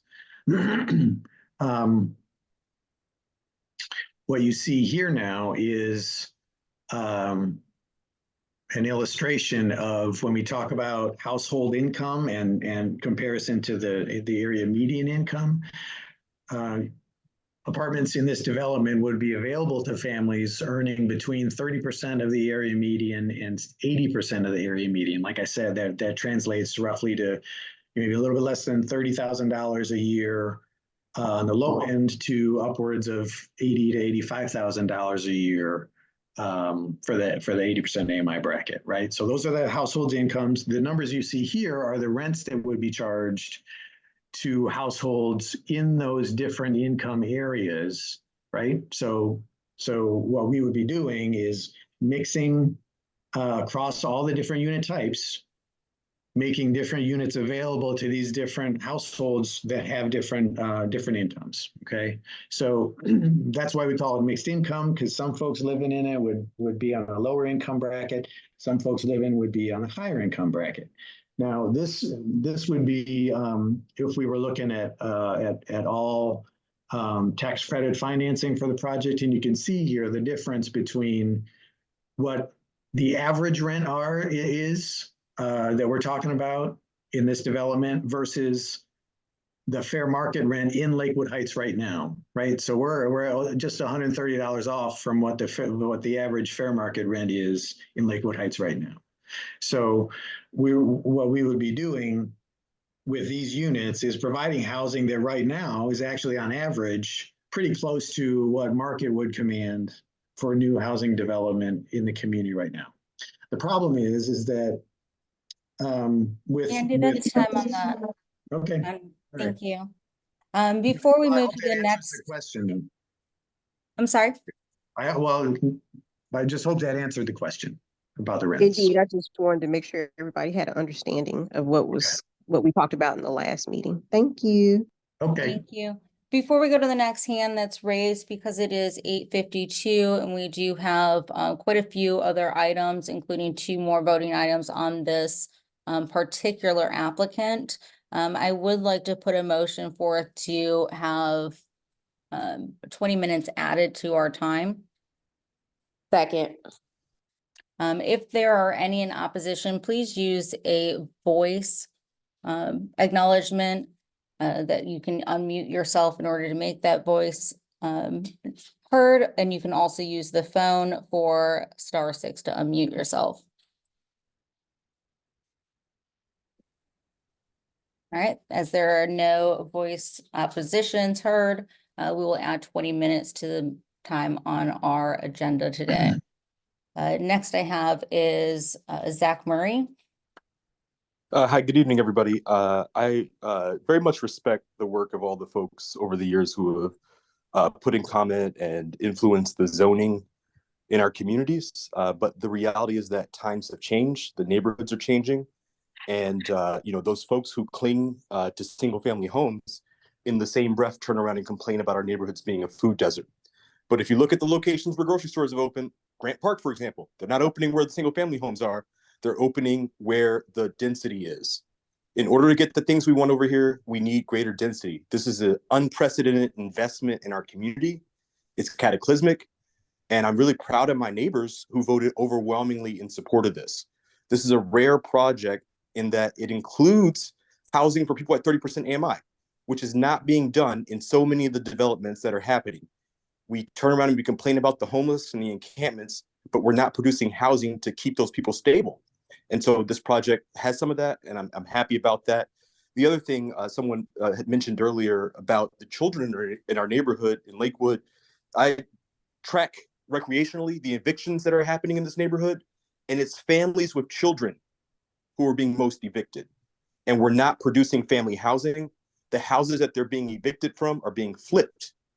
to people who are higher earners, most of whom don't have children, many of whom, when they do have children, choose to leave the neighborhood. And so we need to have developers who are invested in creating family housing, because so many of the existing developers in this neighborhood, so many of the investors in this neighborhood are not creating that housing stock. And so we're losing children. I do think it's important for Mercy Housing to create some system of priority for residents and former residents of Lakewood to make sure that those folks get access to these units, because we do want to maintain the stability of our neighbors. I love my neighbors in this community and don't want to see more people evicted. But every month we have people's furniture being tossed out on the streets because the cost of housing is getting too high. And so we need more affordable housing. And these types of tax credit developments are the types that help to allow a neighborhood to blossom. Look right over at Chosewood. There's so much density going up. Even the site where the grocery store is being proposed on the GM plant is going to have density. And so we've got to get with the times here. This is not going into a street that is consistently single family homes and taking them out and making a big development. It's in an area where it's important. And the last point I'll make is that we complain, I hear every meeting, about the issues that are happening at Lakewood and Jonesboro in terms of crime. That is mainly because it's single use. It's all commercial. There's no housing. There's no eyes on the street. And so this is the type of development that helps to improve safety, both in terms of crime and in terms of traffic, because when there are more people who are walking, more people who are using the streets, there are more eyes on the streets, there are more feet on the streets, and it helps to slow the cars down, it helps to slow the crime down. And so, thankful to the development team for their thoughtful and thorough engagement. But that work has only begun, because the most important work is to ensure that these units are truly accessible to the people who need them. And so I encourage you all to do that. Thank you. I'm just gonna put on there that Nicholas is the last to comment on this before we move to motion, as we do have two other voting on this application. Next, I have Bob Morris. You have the floor. Thank you, Nicole. I'll be brief. Again, I find myself in a awkward position. I like the idea of the project. I like the idea very much of the housing that's being provided and the commercial that's being provided. I tend to agree with Gloria in that I feel like this is a bit of a massive development for that part of Lakewood. We'll talk about the zoning variance in a few minutes in terms of the height restrictions, but I think the doing away with R4 properties and what will be coming in terms of height sets really bad precedents for NPU across the board. Thank you. Thank you, Kimberly Brooks. No, I just wanted to address the AMI concern of the majority vote no's. And I just want to reiterate the affordability component here and the purpose of St. Vincent de Paul.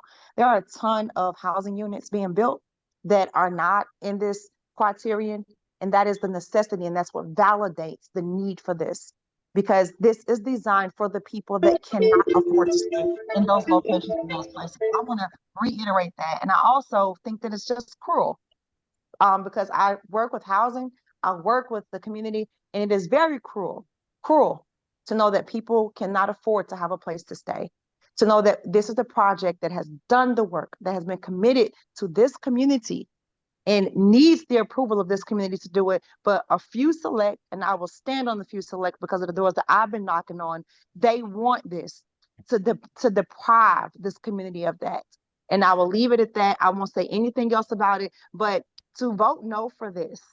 And this is one unit. This is just one division. There are tons being built here that are not affordable. To vote no for it, knowing that this, and I said knowing because people on this call know who lives in this community, knowing people need an affordable place to stay, and say no, I just think it's cruel. I support St. Vincent de Paul because of what this project is and what it stands for the people that need it. And these are working people that go to work every day. It's income-based, but these people will be working. They're not just sitting at home. They're working people that need a place to stay, and we can have a development for them. And we're going to deny this particular demographic of that, and this community needs it. That's all I have to say. Thank you. I have Paul McMurray. Well, can I share my screen? Yeah, we can have a share screen on this. Just be mindful that you do have a. I stopped mine. Perfect. Be mindful that you do have a time limit on comments when sharing the screen especially.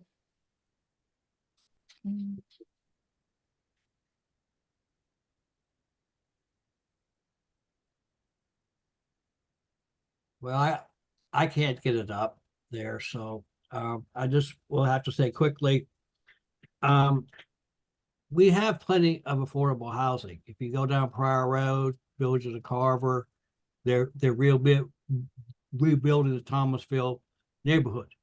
What I want people to do is look at successful neighborhoods who have regenerated their commercial district. And we have to look at East Atlanta and Summerhill for that. They didn't center it around workforce housing. They centered it around market rate housing. So unfortunately, Lakewood is being taken out of that concept. In the last 2 years, we've had 5 instances where affordable housing has tried to take over the central business district. First of all, we had Georgia Works on Terman. We had Duke Hill Properties at 1688 right across the street. Richmond Oaks has always been an affordable housing place. Lakewood Elementary has been put under a land trust and will not be a market rate place. And of course, we have Lakewood. Okay, the question I want to ask Andy, but don't answer it yet. Can we really trust you to actually operate this thing properly? Because why did the thrift store close? Why is Paul, that is time. Thank you. Mr. Evans, you have the floor. Good evening, everyone. My name is Jimmy U. Evans. I am the co-CEO of a nonprofit organization very similar to St. Vincent de Paul, but also a partner and co-developer with Mercy Housing Southeast for a project called Thrive Sweet Auburn in the Sweet Auburn District. I just wanted to share with you all the success of our partnership with Mercy Housing Southeast in building 117 units in the Thrive Sweet Auburn corridor, a corridor that has been neglected over the years and has been strained and stripped of any affordable housing for legacy residents that resided and grew up in this particular area. The investment that St. Vincent de Paul looks to bring to the Lakewood Heights community is immeasurable. And I believe that your continued support of the project, but also your support of Mercy Housing Southeast being the co-developer of this, is going to bring you similar success that we're seeing in the Sweet Auburn district. We have workforce development that's there. We have a cafe that's at the ground floor. We have PCCI, my organization, that continues to provide services to the community, the resident services, as Kirsten mentioned. So if there's an example of the success that you can see and feel, not only in a conceptual perspective, come on over to Thrive Sweet Auburn. I'll be there any day you would like a tour, and you can kind of feel what the possibilities or the reality of what this development can bring the community. So again, my name is Jimmy U. Evans. I'll put my address in the chat, and I welcome any of you all to come by Thrive Sweet Auburn to take a look and see what we've accomplished there in partnership with Mercy Housing Southeast and with Andy Snegenberger as well. So that's all my comments for this evening, and I appreciate your continued support and efforts in supporting this project. Thank you. Nicholas and Bailey, you have the floor. Thank you so much. Yeah, we just wanted to voice our support of this project. Bailey and I have been to probably nearly all of the community engagement forums, and we want to give a big thank you because they have tried really hard to listen to all of our questions and concerns, and we talked extensively, sometimes 3 or 4 hours, about what was going on in our community and the needs that we had. In regards to a comment that Paul made, I believe his name was Paul, made in the success of East Atlanta and Kirkwood, I do want to reiterate that part of Andy's experience, and Andy, if you can confirm this, is with Kirkwood and the developments that happened over there. So these are seasoned developers with fantastic people leading this project, and this project is in good hands. A couple other things I do want to say is that my experience with St. Vincent de Paul did not start here in Atlanta. I grew up in Portland, Oregon, and that was the first time I heard of St. Vincent de Paul. They were running a thrift shop that was nonprofit in Portland that was extremely successful, and the proceeds would go towards their mission. So St. Vincent is very good at creating creative community engagement that focus on inclusivity and active involvement for years to come. The very last thing I want to say is that this project is also in line with the city planning of the higher density of Lakewood Heights downtown. Bailey and I live extremely close to the downtown. We walk through it all the time, and we would love to see this develop into some of the beautiful images that the city has provided from the past that people have put out there, even as far back as the 70s. And this would catalyze that. And this is in line with what the city wants. They want more density in Lakewood Heights downtown. They want it to be thriving. They want housing. They want businesses. They want people to have jobs there and walk through our downtown with their families. And we need projects like this to get going on that. So that's what I got to say. And thank you so much. Thank you. So we do have 3 more hands raised, Denise, Andres, and Paula. We will then ask for a motion after that, so we are already at 40 minutes on the first voting matter of this applicant. Denise, you have the floor. Madam Chair, may I remind you that you stated you were going to cut it off after Nicholas? I did, and then I had comments in the chat requesting that members of the community have a chance to speak. Amen. Thank you. I just want to remind everybody that the neighborhood did vote, and they voted 21-7 to approve this project. The thing about the Mercy Housing Southeast is that this affordable housing will be indistinguishable from market housing. It will help to elevate the community. It will increase the density to drive jobs and bring in other investment into the community. It's exactly what the LCI has, the purposes of that, and what the neighborhood stated that they wanted. And we do hope that you will support this and agree with the rest of the neighbors of Lakewood Heights and vote yes for this project. Andre?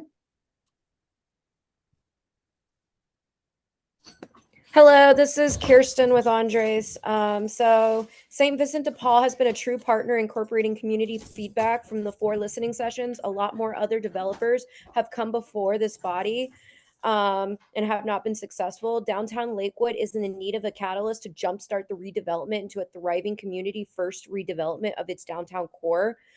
This development will signal to other developers that Lakewood is open for business, but we must prove that we're partners first. We can sacrifice 2 empty lots currently zoned for single family homes towards redevelopment, with one of them is being currently used as a parking lot, and notwithstanding the area is currently attracting some issues, and by having this will help remove some of these issues that are in the neighborhood. And then this would bring more local businesses and jobs that help lower crime in the area. Thank you. Thank you. Paula Cooper-Smith, you have the floor. One moment, please. It'll be the last comment from our community before we ask for a motion. Paula, you have the floor. Thank you. Thank you. Can you hear me? Yes, we can. Great, thank you. Sorry, I'm doing this on my phone. I'd just like to reiterate what I said in support of St. Vincent de Paul during our neighborhood meeting and during our zoning meeting on the NPU level. And that is that St. Vincent de Paul has done an unprecedented amount of work listening to the community, the sessions that they have created. And through all of these sessions, they have had nothing but positive feedback. And it hasn't been until just now, game, set, match, that those of us who have all been deeply in favor and assumed everyone was pretty much, moving in that direction because nothing was said, it's coming to the fore now. This in itself is concerning, and at the same time, I do appreciate the fact that we have stayed the course with process during the neighborhood vote, which was an overwhelming majority. I hope we will stay the process and affect similar outcomes tonight because as Andres's partner said, and as Denise said, we have gone above and beyond here as a community to embrace a project that is important to all of us. As far as affordability, I think one of the things that is very important and top of mind to people in this community who want to stay in it are taxes. They're skyrocketing, our insurance, the prices of things, if we continue to only want market rate here, can push us all out.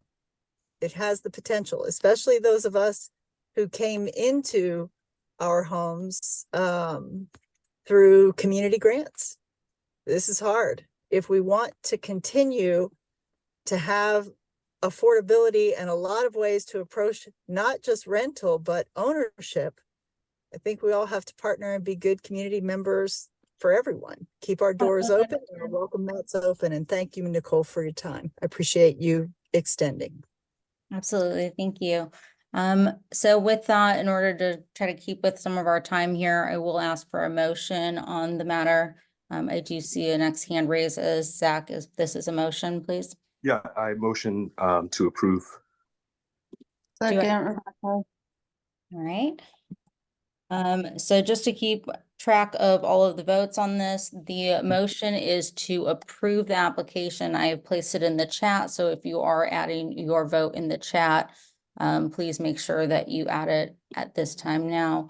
The chat will be, or the poll will now be open. Again, the motion is to approve the rezoning of both 8 and 10 Charleston from single family to, this is a MRC1. and thank you, MRC1, which if you are not aware of the acronyms, it is a mixed residential and commercial use. Madam Chair, may I add a bit or to some extent discussion on the motion? Does there need to be clarity on the motion? Yeah, in that this is a vote not to negate or to overcome the project. It's a vote on whether or not the community is willing to rezone those two R4 parcels, to make that clear. Yes, this is strictly on the rezoning of those 2 parcels.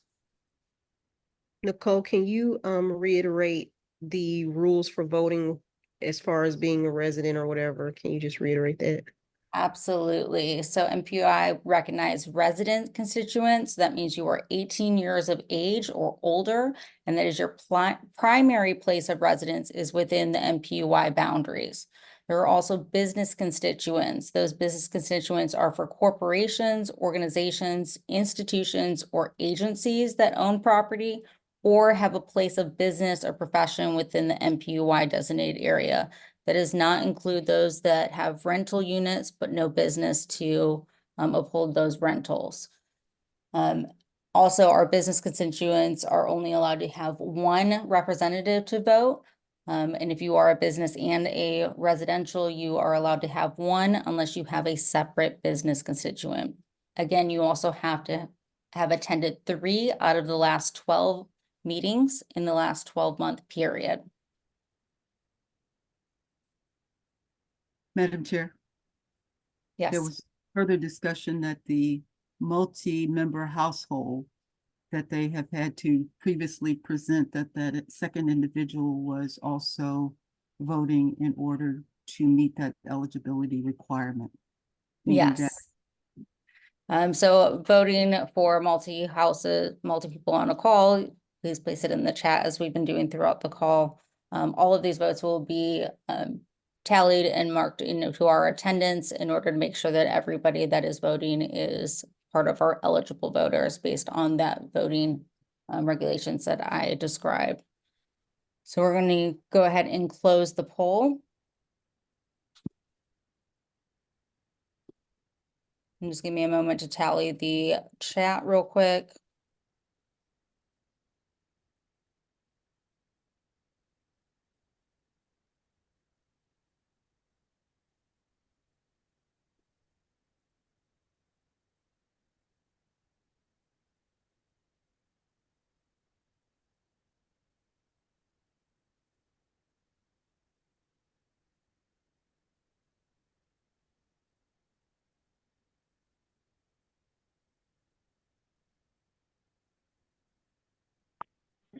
Okay, so there is 19 yes with 6 in the poll or in the chat. And we have 9 no with 1 in the chat and 4 abstentions. That would be a approval carries for the rezoning of 8-8 and 10 Charleston. If you are on a call, we'll just ask that you please mute so that we can make sure that we hear participants.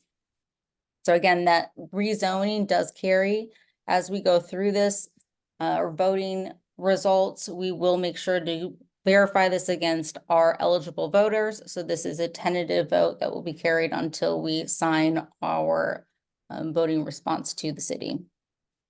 Madam Chair, there are 2 hands currently raised. Yes, what are, I have 4327, you have the floor. 470-374-4327. So again, that's *6 to unmute yourself.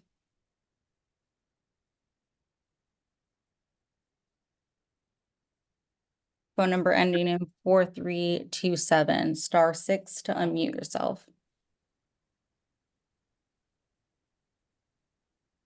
All right, we'll move on to Devon Dixon. I just had a quick motion to limit future discussion to new discussion only, basically to limit repeating of the same comments over and over again. Do I have a second? Second, Gloria. Are there any in opposition? All right, as there are none, there will be 3 minutes for a presentation on the next application, which is the variance of V23-211, which is for the same parcels. We will limit the comments to 15 minutes as we are well over time. I'll be quick. Thanks, y'all. Just to recenter us with this 3-dimensional view. As a reminder, one of the biggest challenges of the site is the 20-foot drop in grade from the Lakewood Avenue frontage at the high point to the Charleston Avenue frontage at the low point, right? It drops 19 feet, sometimes 20 feet across the site. So what the building has to do, if we're going to step down and have a lower frontage and lower profile along the Charleston Avenue side, is that the building has to actually step as the grade steps too, right? And so what you see that happening here along this Livermore frontage, you see it drops by 2 floors right here before it turns the corner onto Charleston Avenue.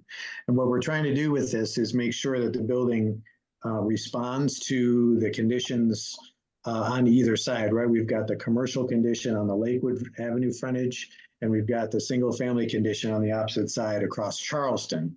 So because we need to step the building down, what it means is that there's a point at which, and you see it, the gray here is the vertical circulation, basically the stairwell and the elevators. There's a point at which the building needs to step in order to be able to accommodate full access on the interior of the building, right, to all floors. So what that means is that at that point where the height is the highest, at least in relation to what's allowed, it requires a variance, right, in the maximum allowable height. Normally, with MRC1, the maximum allowable height is 52 feet. Because we are across the street from single-family residential, there's a 35-foot height limitation within 150 feet of those single-family homes. So what that means is, with the average building height along that Livermore frontage, that comes out to 49'6". So what we need there is a 14'6" inch variance just at that most extreme point, right? But because the full property is involved, all 4 parcels will be involved in this. This is the variance that we need to request for the entire property. The rest of the building does not exceed the height limitation that much.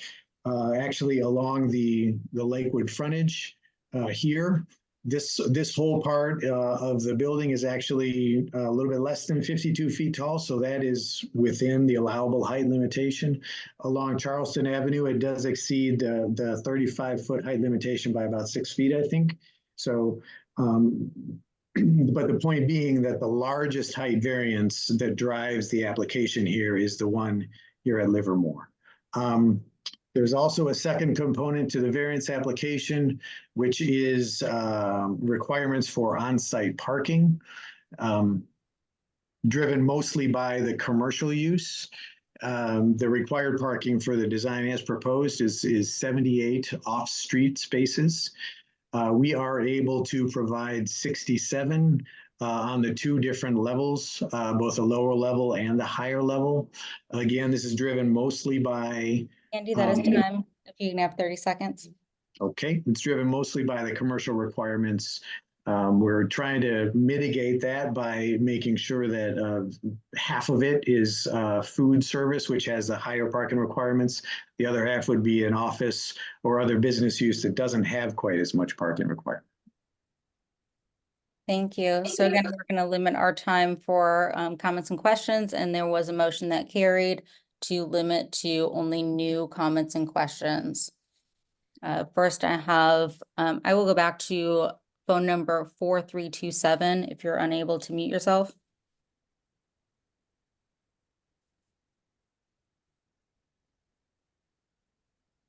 All right, we'll move to Gloria Hawkins-Wynn. Yes, ma'am. In light of the comment or the motion earlier to limit discussion, I just wanted to be the movement on disposition of this issue at the proper time. Okay, Kelly Petty, you have the floor. Hey, Andy, thanks for sharing all of these elevations and the blueprints that you've shown so far.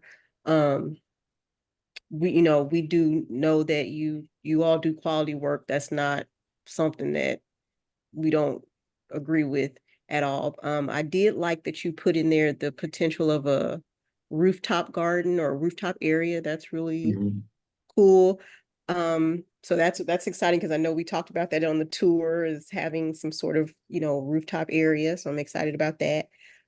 For the retail part of it, I know you were talking about the potential food spot area. Now, I know we talked during the tour that if we wanted to do heated foods, you would need to put, for like ovens. Explain that again. Is that in that, or is that a decision yet, or we're not there yet with if you went for a retail spot that needed to heat food up, you would have to have some sort of flute or something? Yeah, Kelly, I'm sorry. The decision there is whether to build a space out for a full-on restaurant, which would require a grease trap. The grease trap is the issue, right? So certain food service businesses like a coffee shop, a sandwich shop that don't, fry foods, that don't need a grease trap as part of their operation wouldn't, they're still a food service business, right? But they wouldn't necessarily require a grease trap. Grease traps are very expensive to install. So we have not crossed that off the list yet for sure, but it's definitely something that will be part of the decision-making going forward. Okay, great. Thank you so much. Travis? Hey, good evening. Thank you, Andy. When are you guys planning on breaking ground, and when would you have a final design of what the building will look like? Yeah, thanks, Travis. We would likely, assuming things move forward smoothly, I think we could count on breaking ground probably, Kristen, I might defer to you, but maybe third quarter of 25. Would that be right? Somewhere around there? Yeah, it would definitely be 2025, and that's probably a good estimate. Yes.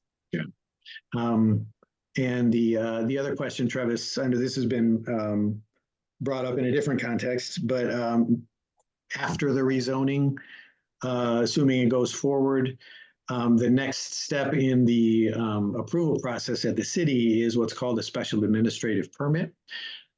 Because of the MRC zoning, the Office of Zoning and Development likes to review a more complete design to make sure that it meets all of the design court requirements within that zoning category. So what we need to do is at that point submit a more complete design, right? What you've seen today is massing, right? You see the shape of the building, you see the floor levels. What we need to submit for that, for the SAP, is actual elevations of the building, the windows, what the commercial storefront looks like, what the materials look like, what the roof line looks like. So what we have committed to do, recognizing that the design of this building has gotten a lot of comments from the community, what we want to make sure folks understand is that as we roll into the next design phase to generate that level of design finality on the building, what we'll do is make sure that we come back to Lakewood Heights folks, provide opportunity to give us more feedback on exactly what this building will look like. We know that. All right, thank you. Zach Murray. Thanks. I just had a question around if you all, Mercy or Representative, could just speak to the ways that you engage residents to let them know about the availability of units, given that the city doesn't have a central database for that, and how you might engage former residents who've been displaced from the neighborhood. And Kirsten, can you talk about marketing? Yeah, one of the ways that we market is through MARTA. So I would say through MARTA stops, all the way over to the train station. We market through newspapers. We market through rental sites for apartment rentals online. We market through churches in the area, through community organizations, through the neighborhood association. So we have flyers that would show the rent levels based on the area median income that someone makes. So all of those ways. We have a website where people can go to get information that'll have specific dates and how to submit. And then also we would be happy to come to the neighborhood association to get suggestions on how to get more interested area residents to apply. Paul Murray, you have the floor. Paul McMurray, my apologies. Paul McMurray? All right. This sort of extension of the question I asked to start with, since we're talking about the impact of these variances in height on the Charleston Street area. And it goes to St. Vincent de Paul's ability to actually manage this property, because as I was saying, there was a thrift store there, something that St. Vincent de Paul is supposed to be good at, and it was closed down a couple of years ago. And then as you look from the time 2014 to 2022, if you go to Google and go through the state of the property for every year for all the properties around there, you see a substantial degradation of everything around the St. Vincent de Paul building. So I know you're not directly responsible, but it just seems that St. Vincent de Paul being in that building did not do the area any good. And I'd like a little more detail on why the thrift store either stopped operating or failed in an area that you're supposed to manage well.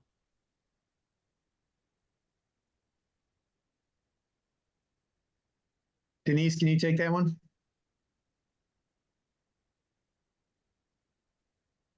Sorry, thank you. I was waiting to be called upon. The thrift store that was there was closed. I can't really speak to the rationale behind that, but I can tell you that we have not been happy with the services that we've been providing out of that unit. We've had actually a personal tragedy there where the key person delivering services has passed away this year. And so things were kind of in flux and not to the level that we would hope it would be to sustain it. That was part of this whole process. So we are committed to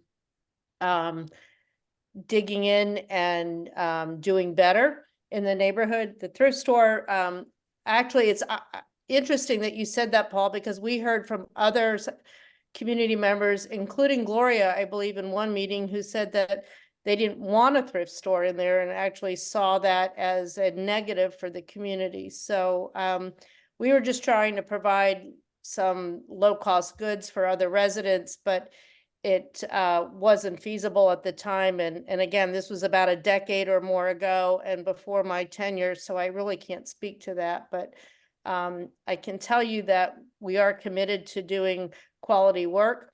Most of us, including me, are volunteers. We get no pay for this.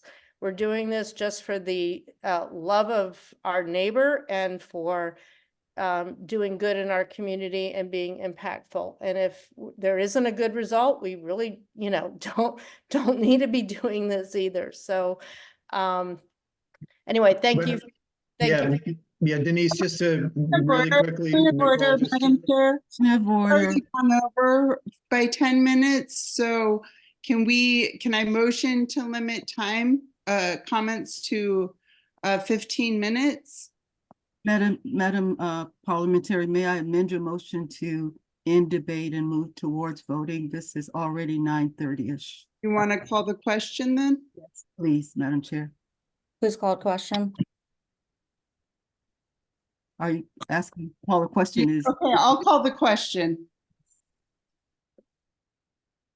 Excuse me, I had a clarifying question. I didn't hear the final count for the last vote and was wondering if that could be restated. Yes, the last vote was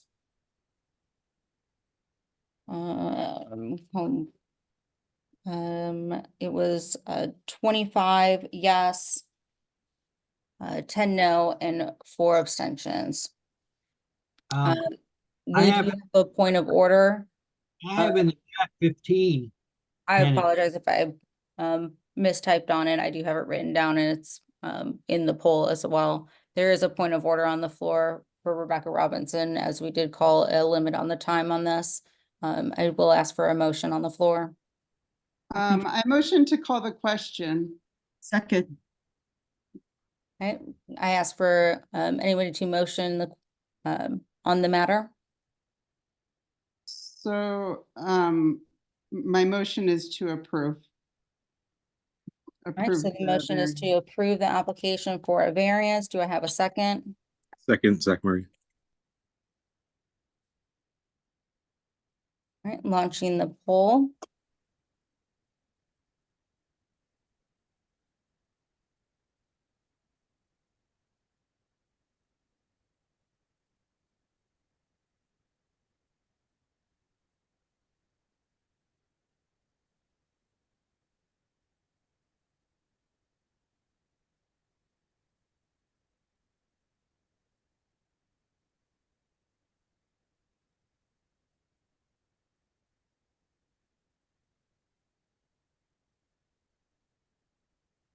Five more seconds on the poll. We're closing the poll at this time. The poll results are 17 yes, 9 no, 1 abstention. There are 4 yeses in the chat and 1 no in the chat, so the motion carries to approve. And that's 21, 10, 1. Point of order, could you state the final vote total given the chat votes? That is 21 yes, 10 no, and 1 abstention. All right, guys, last item on their application, and we're gonna go through this really quick. This is a CDP amendment. It's an ordinance to amend the land use of the existing underlying land use. Give me 1 second. Let me just switch screens real quick on my end.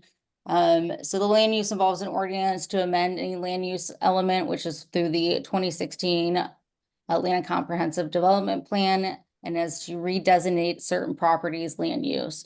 In this instance, this involves both 8 and 10 Charleston, previously designated as single-family residential, to be changed to mixed-use low density for the purpose of the rezoning application, which was approved. Every zoning application that requires future land use changes must go through a separate amendment through this adaptation of the comprehensive development plan. These are reviewed separate by the city. Since we have gone through questions and answers on all of the agenda items above, I will ask for a motion on the matter. So moved, Madam Chair. Gloria. Second, Rebecca. And what is the motion on the matter? I believe the motion is to proceed with the amending of the CDP to reflect the question at hand. Is that correct? There is no question at hand. I'm asking for a question be placed on the floor. I think the question is, I mean, what's the issue before us is amending the CDP. Is that correct? Correct. So Is it to approve or deny the applicant, the Motion CDP? motion is to deny the amending of the CDP to reflect the encompassing of those two R4 parcels. Do I have a second? As the motion does not carry, do I have a secondary motion?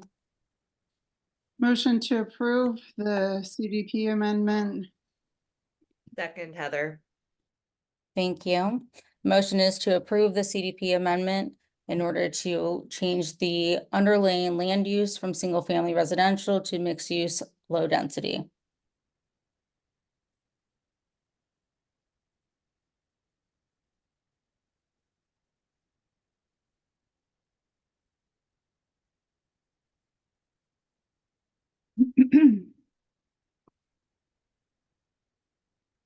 Might be closing the poll in 5 seconds.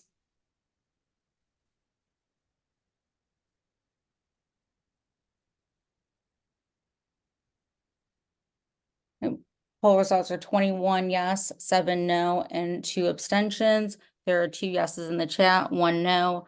That would carry us to 23 yes, 8 no's, and 2 abstentions. Motion carries.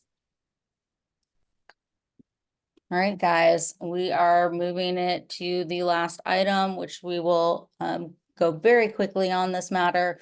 It is a ratification of April Williamson as the communication chair and Gloria Hawkins as the ad hoc for special projects. We did have a change in the ad hoc for special projects committee chairperson.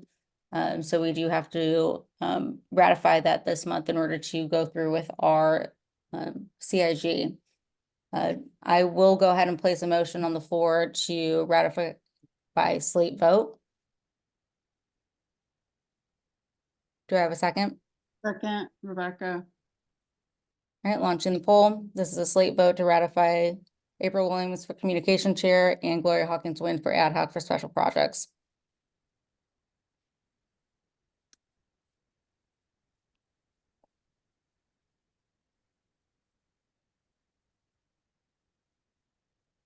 Closing in 5 seconds.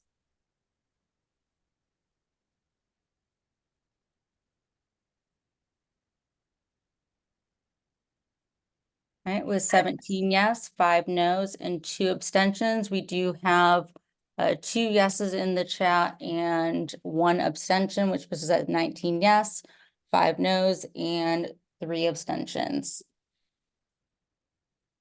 All right, we are going to go ahead and move forward with our agenda to the planners report.